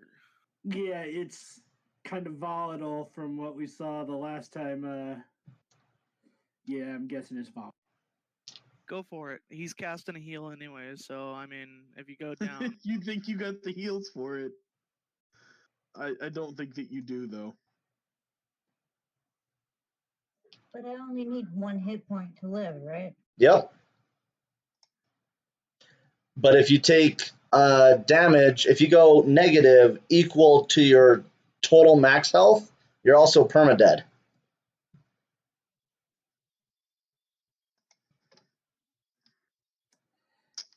Yeah, I wouldn't come close to touching that with a 10-foot I kind of pole. want to gamble. go for it. Couldn't. No You want to balls. lose? You want to No lose? balls. Are you still a tiger? The worst that could happen to you would be you'd turn Death? human. I mean, No, I'll give you disadvantage if you're trying to take its fundamentum out with a tiger claw or mouth. Is the other thing to think about. You don't actually have hands. I already said I turned back before I went to go search for the egg. Oh, that's right.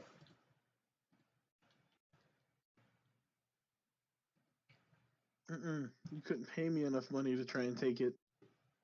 Okay, I have an idea. Everybody back up. Not even 180 gold, huh? No. I start the ritual of unseen servant. Oh, there you go. That's also going to take 10 minutes. Yep. Okay. Worthwhile though.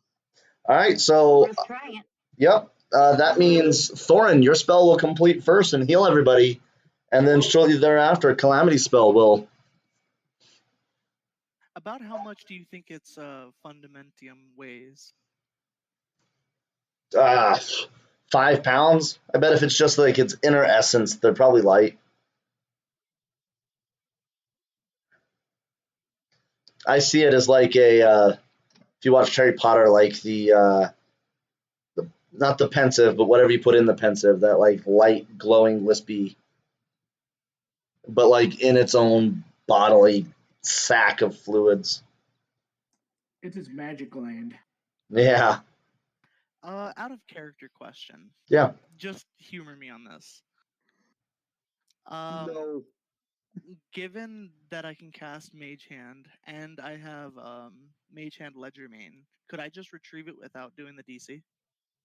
Nope. Your mage hand would have to do the DC.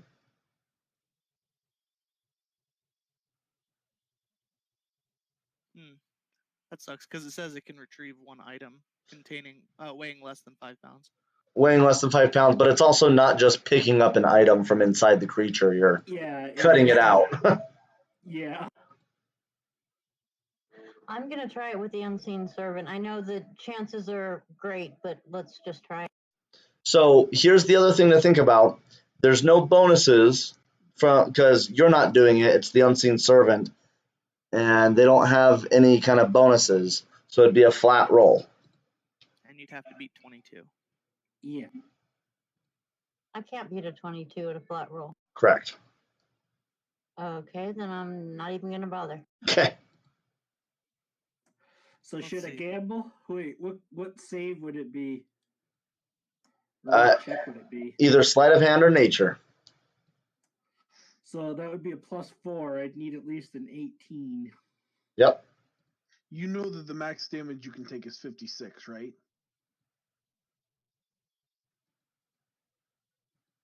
I could give you bardic inspiration, then you'd get a chance to 56 damage. Would that be an attack roll? Or, no. It's not It's a DC saving roll. You've got to beat 22 or you're taking 70. It's a skill check, actually. Oh, yeah. So skill check. I'm so poor though. You guys have so much more money than I do. I have 16 gold.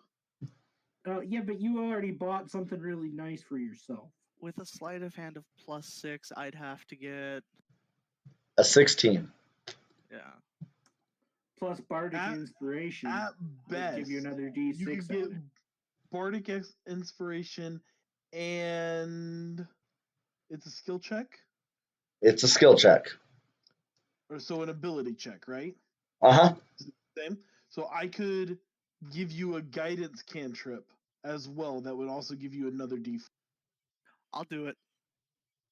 Okay. Yeah. But I've got to finish my ritual first because I can't cantrip cast a ritual. I don't. Yeah, think. I need to know how much I'm gonna get healed for. Yeah, you guys have already gotten the heals done. So go ahead. I haven't Yep. rolled it. Yep. Go ahead and roll for the heals. Nice. Nailed it. So I'm full up on heals. Same. Might as well go take on a Chimera Fundamentium. No.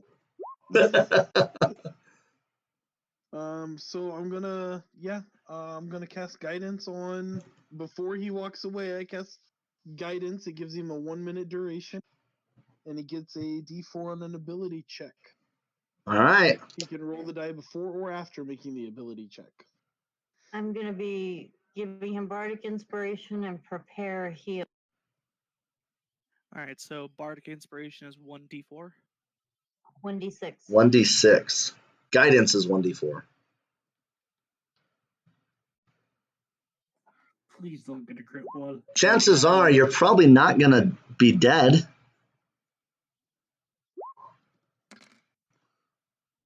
So you get a +4 to whatever you roll. Just got to get an Plus 18. 10 with your bonus. And you got a +6, so you just got to get a 12. Ouch, this is gonna hurt. Wait, he got an 8 +4, so he got 12? He Yeah. was just sitting there waiting to hit enter on that dice roll. Yep. Hey, look, it was only 23 points of damage. I survived by 1 point. I heal him with the Prepared Healing Word. You're cutting this thing out, and as you're scraping around its inside, you're like, guys, I think, and then that's when the knife clipped it and just.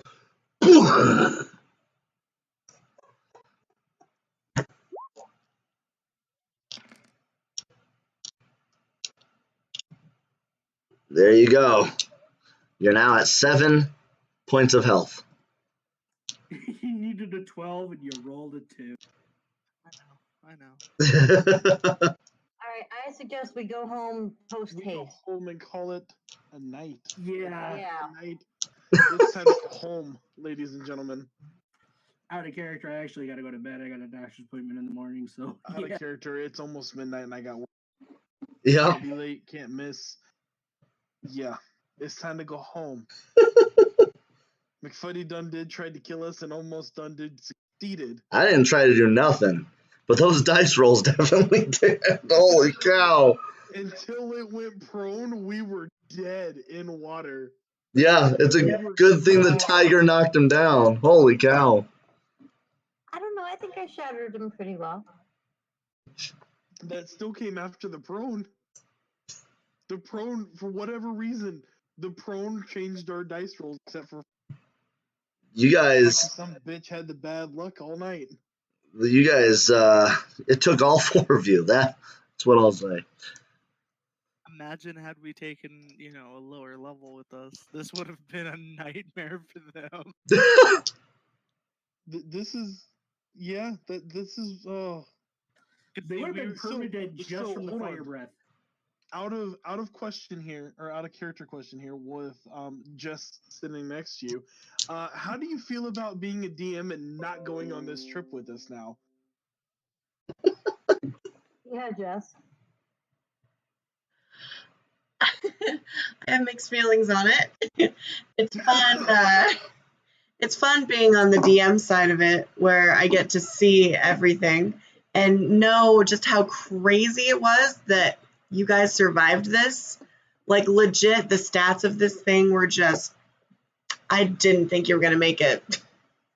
I didn't think We we didn't think you were gonna make I it. didn't think you were gonna make We it made past it. the wyvern, and then you just like smashed it, and you're like, boy. We're like, sit down. But man, that Chimera, isn't it the same difficulty rating? Yeah, they're the same challenge rating, but you rolled a little bit better with the first one. I was gonna say I used all my good rolls. Significantly better. I got lucky with doing that 24 points of damage with the guiding bolt on this one. Yeah.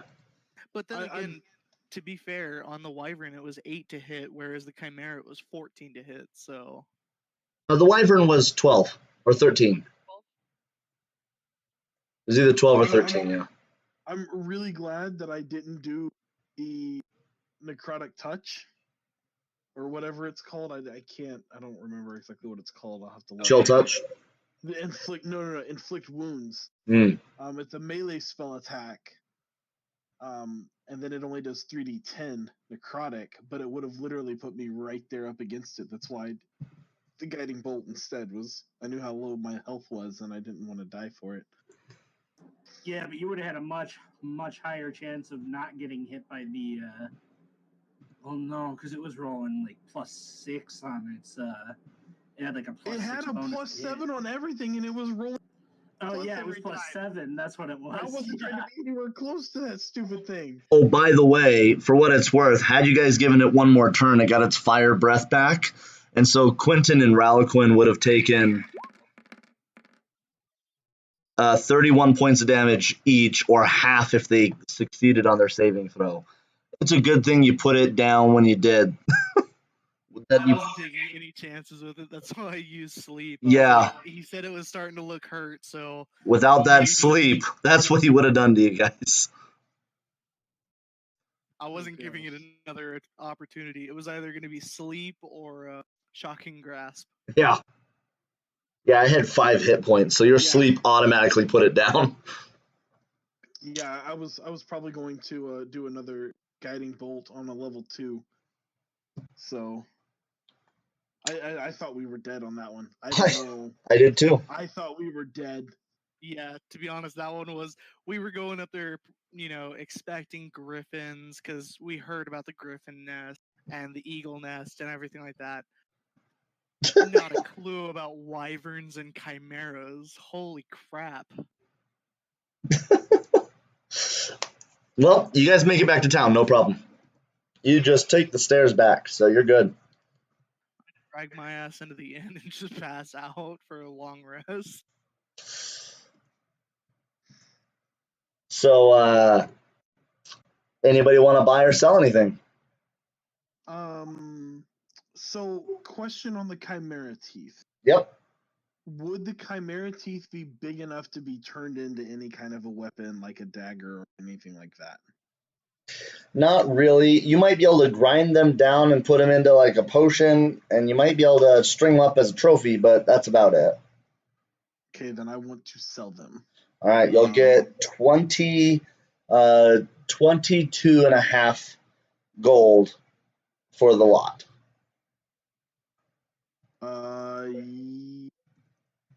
Can I persuade them to give me 23 instead of 22 and a half? You can try. Okay. Persuasion is a +3.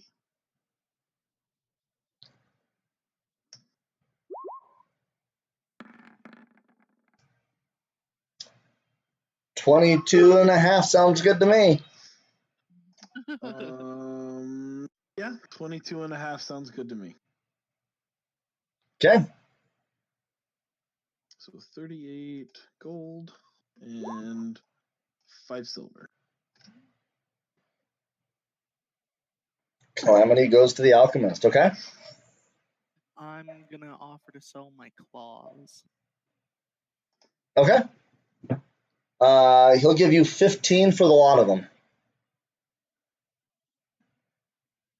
I'll take the 15. Okay.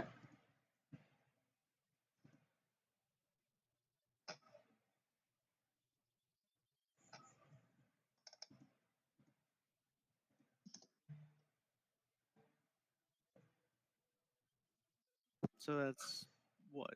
Basically 3 gold per member? Oh yeah, so the 22. If you're dividing it up to everybody. Yeah, I'm gonna divide mine. So how much did you get? 15. So Yeah. 37.5 divided by 4 comes out to 9.375. Oh, we should probably just do the 37 by 4. 9.25 a piece.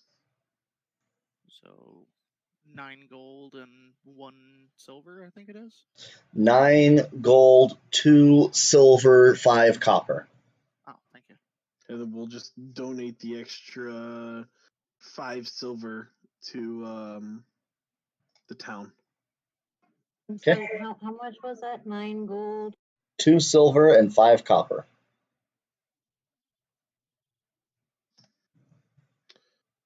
So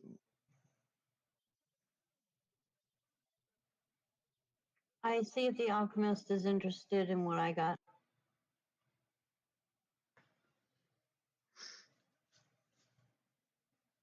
Let's see. If this is above a 15, then yes. Nope. Try persuasion. Or you could have done bardic inspiration. Oh, damn. Well, maybe I could find a use for it in something, even though most of it's been destroyed. All right, I can give you 10 gold for it.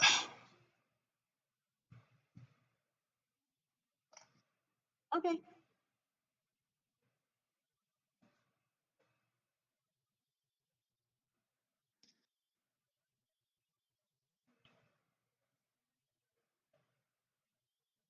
Okay. Anybody else? Anything else? I'd like to buy 1 ration. It is yours.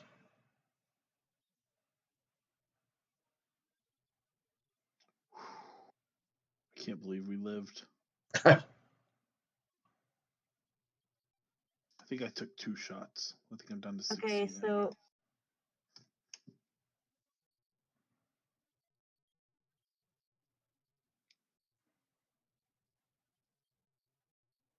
everybody gets 2 gold, 5 silver. Is that right? Yep.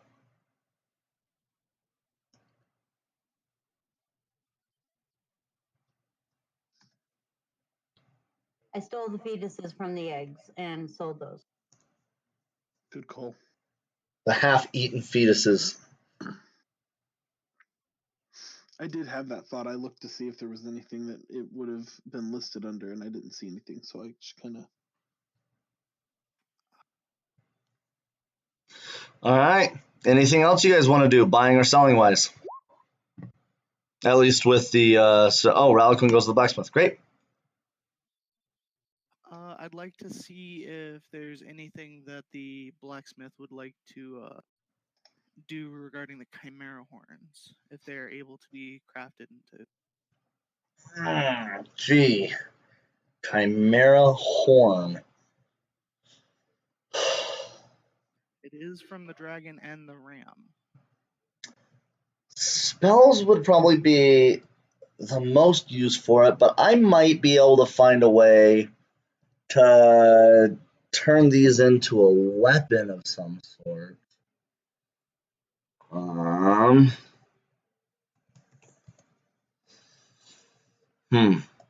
Let me see.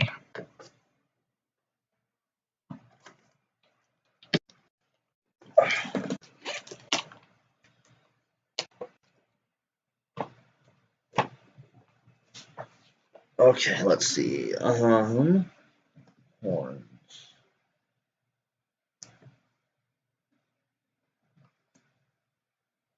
Yeah, I might be able to turn them into something. I could potentially turn it into. I could probably take the ram side and turn it into something like a club, like a great club, or maybe more of a hammer. And I could probably take the dragon side and make it more of like a spear at the tip of a long stick.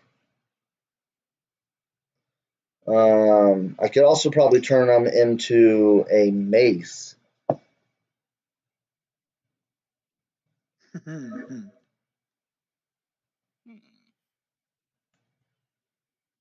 Out of character, when you make any of those weapons like that, do they get any additional properties, or are they just like a standard mace? Typically, just a standard item. Okay.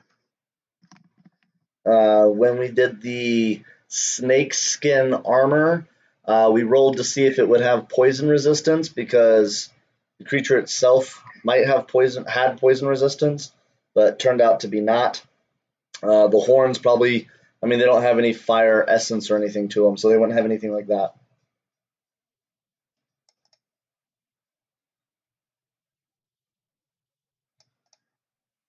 So would you like to buy them, or would you like to craft the items? I'm fine with either. I can buy them and then craft the items and sell them, or if you want, for a cost, I could take them and turn them into a weapon for you.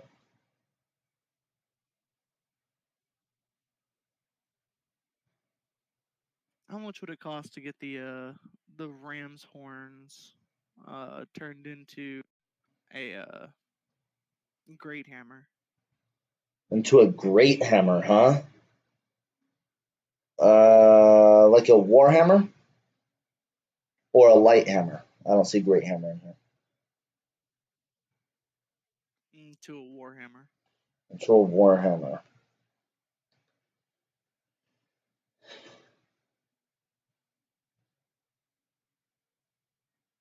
I could do it for 5 gold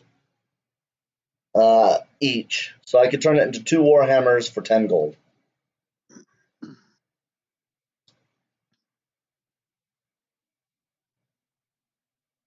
And how much would you give me for the lot of the horns? For the lot, I'd give you 12.5 gold. Make it 15 and we got a deal. Make a perception check. You mean persuasion? Persuasion check. One of those P checks. Make a P check. Just win. Don't need to.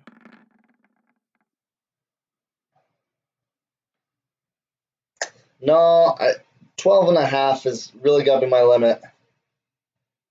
Look, I know you got to sell them, to make ends meet, but come on, I'm even providing delivery.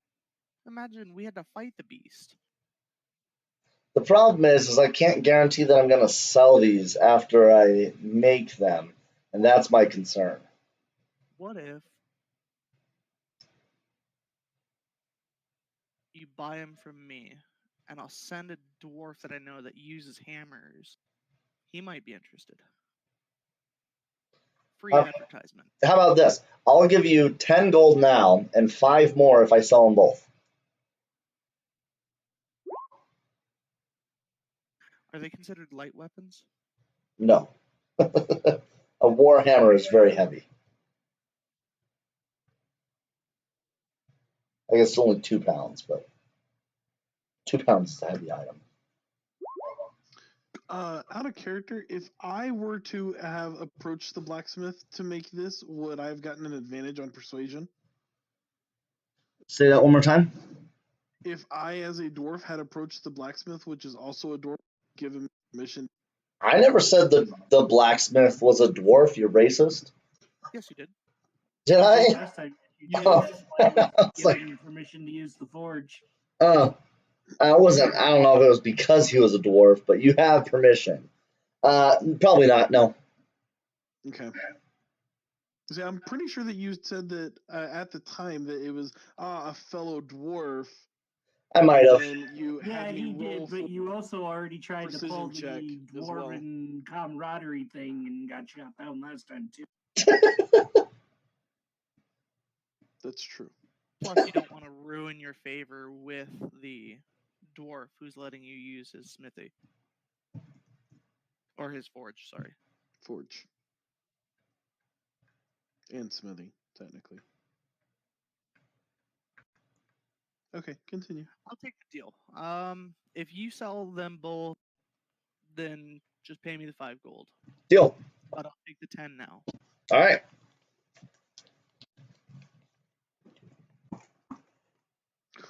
Who do you think's gonna buy 2 more Warhammers? There's new members coming into this town all the time. I was gonna say, who knows what they may be cool looking. People bought those T-Rex daggers. Calamity. Hey, I helped get that tooth. I deserved it. You should have just had him forge it for you. I didn't think about it at the time. Besides, it came out looking so cool, I just had to pay for it. See, vanity's a thing.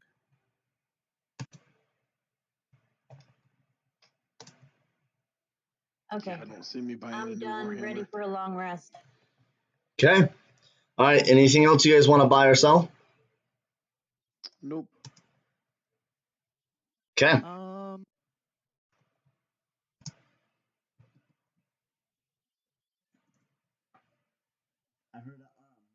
I'm gonna revisit the conversation with the wyvern teeth.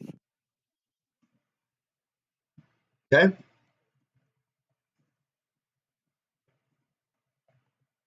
Because he only offered me 10 for 15 teeth, right? Uh-huh.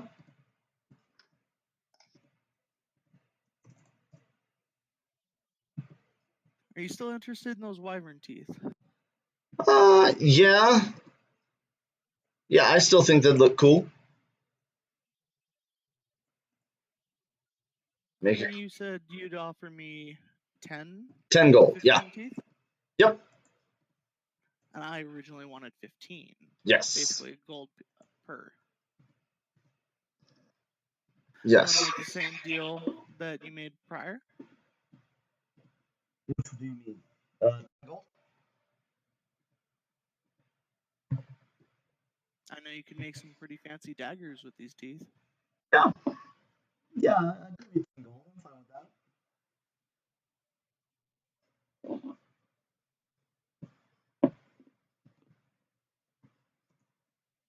So is it a deal then? 10 gold?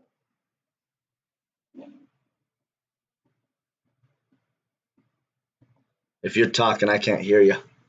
Oh, no, I just didn't hear your response. Sorry. I'm sorry. I was leaning over to my book and I forgot how directional my mic is. Yeah, 10 gold. I'm down with 10 gold. Okay. With the contingent, if you make and sell the item, I get 5 gold.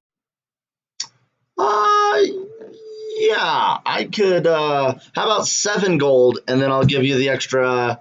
I'll give you 5 more if I sell the item. Sounds like I'm at a loss there. Well, in the end, you'd end up with more. If I'm spending more, it's hard for me to take that risk. So I just want you to take the risk with me. Fair enough. I'll take the risk. So 7 gold and 5 if you sell. 5 more if I sell. Yep. And that was for the wyvern teeth, right? Yes. For the 15 wyvern teeth. Yeah.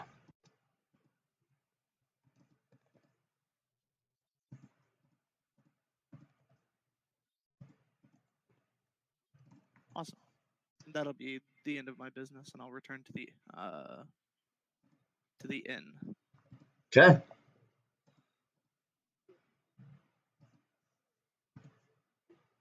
That's not the end.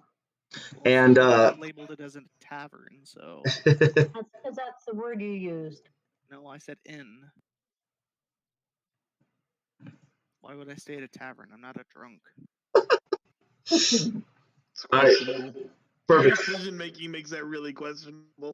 Now, this being said, with those deals that you guys made, the shopkeep is planning on you keeping an eye on it. He's not going to seek you out to give you gold. So just keep an eye on the store so when that stuff buys and sells, you know what you're owed. Okay. I know how underhanded the blacksmith can be. He's not going to remind me of a deal that we made.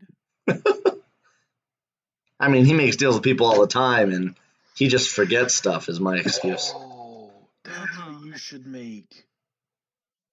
if the blacksmith were to make a war hammer, or I'm sorry, a war pick. Oh, that was a warhammer, not a battle axe.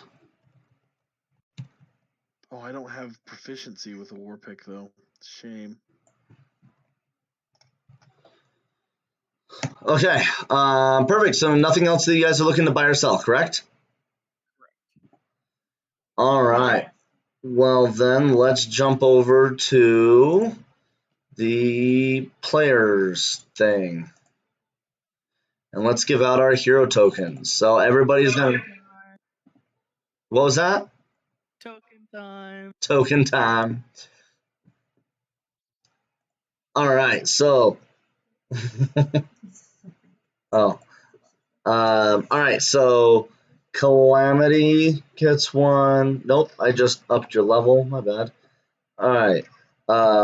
Calamity, Thorin, Quentin, and Ralaquin. Great. Calamity, who would you like to give your extra token to?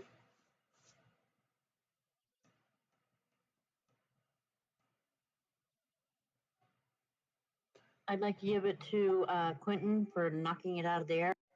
Nice. All right, Thorin, who are you giving your extra token to? Calamity for saving our asses in that Chimera. All right, Quentin. Agreed, Calamity. Those heals were kind of clutch. And Ralaquin. I'm gonna give mine to Quentin for again taking it out of the sky.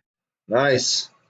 From the point that it was prone, I mean, we just kind of steamrolled it from there, especially with the 220s back to back. Yep. Our character's got a second win, my man. Yep. Nice. All right, perfect. So we did those. Your experience, by the way, you each get 1,150 experience.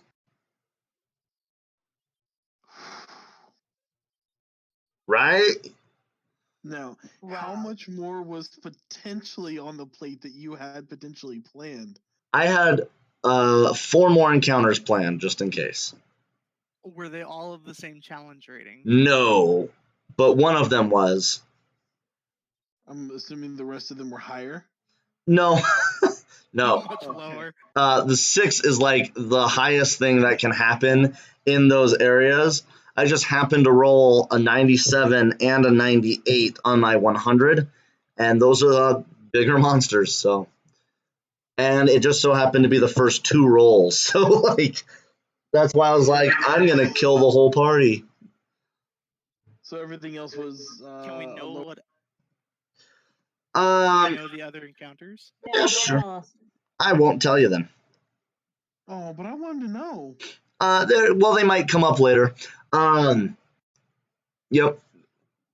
The others may have been easier, may have been harder, just because the others weren't one creature.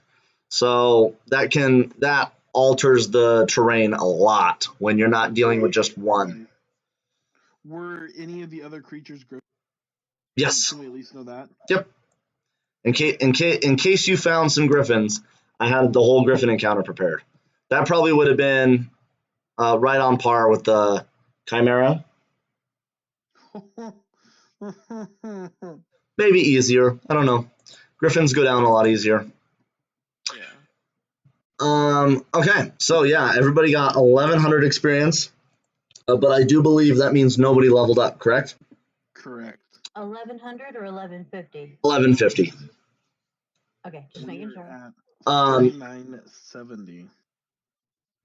And a reminder: make sure you write up your write-up and post it up for everybody to see, and you'll get an additional hero token. And yeah, especially for you guys are the ones who are probably most invested in getting those hero tokens, so that way you can up the level cap. You guys are the ones who are about to hit it soon. So right now, you've got 57 tokens donated to the town that you guys have a chance to work with, which is enough. Donate mine as well, my new one. Okay. Yeah, donate my new one. Okay. Because I think I only got one this time, so yeah. Where's the section to where we can see what it's spent on? It's under characters. and then players. Yep, and if you go to the very bottom tab, there's a hero tokens tab, and it tells you everything that you can spend it on. So the 7 that came from Gorgeous' character, are those just they go with whatever the majority vote is? Yep. She doesn't get a vote no more. Okay, so there's between the 4 of us enough that we can make the decision because the 7's going to go with majority. We can vote to do whatever. Because the 7 will go with it. Yeah, you guys have 55 already, just between you 4 plus the 7. Not quite. Should be just 2 less than that, right? Because there's 4 that's been donated. Oh no, there was 2 from Froggy. Yeah, so you guys are at 55. And then there's an additional 4 because of Ransom and Sylvia.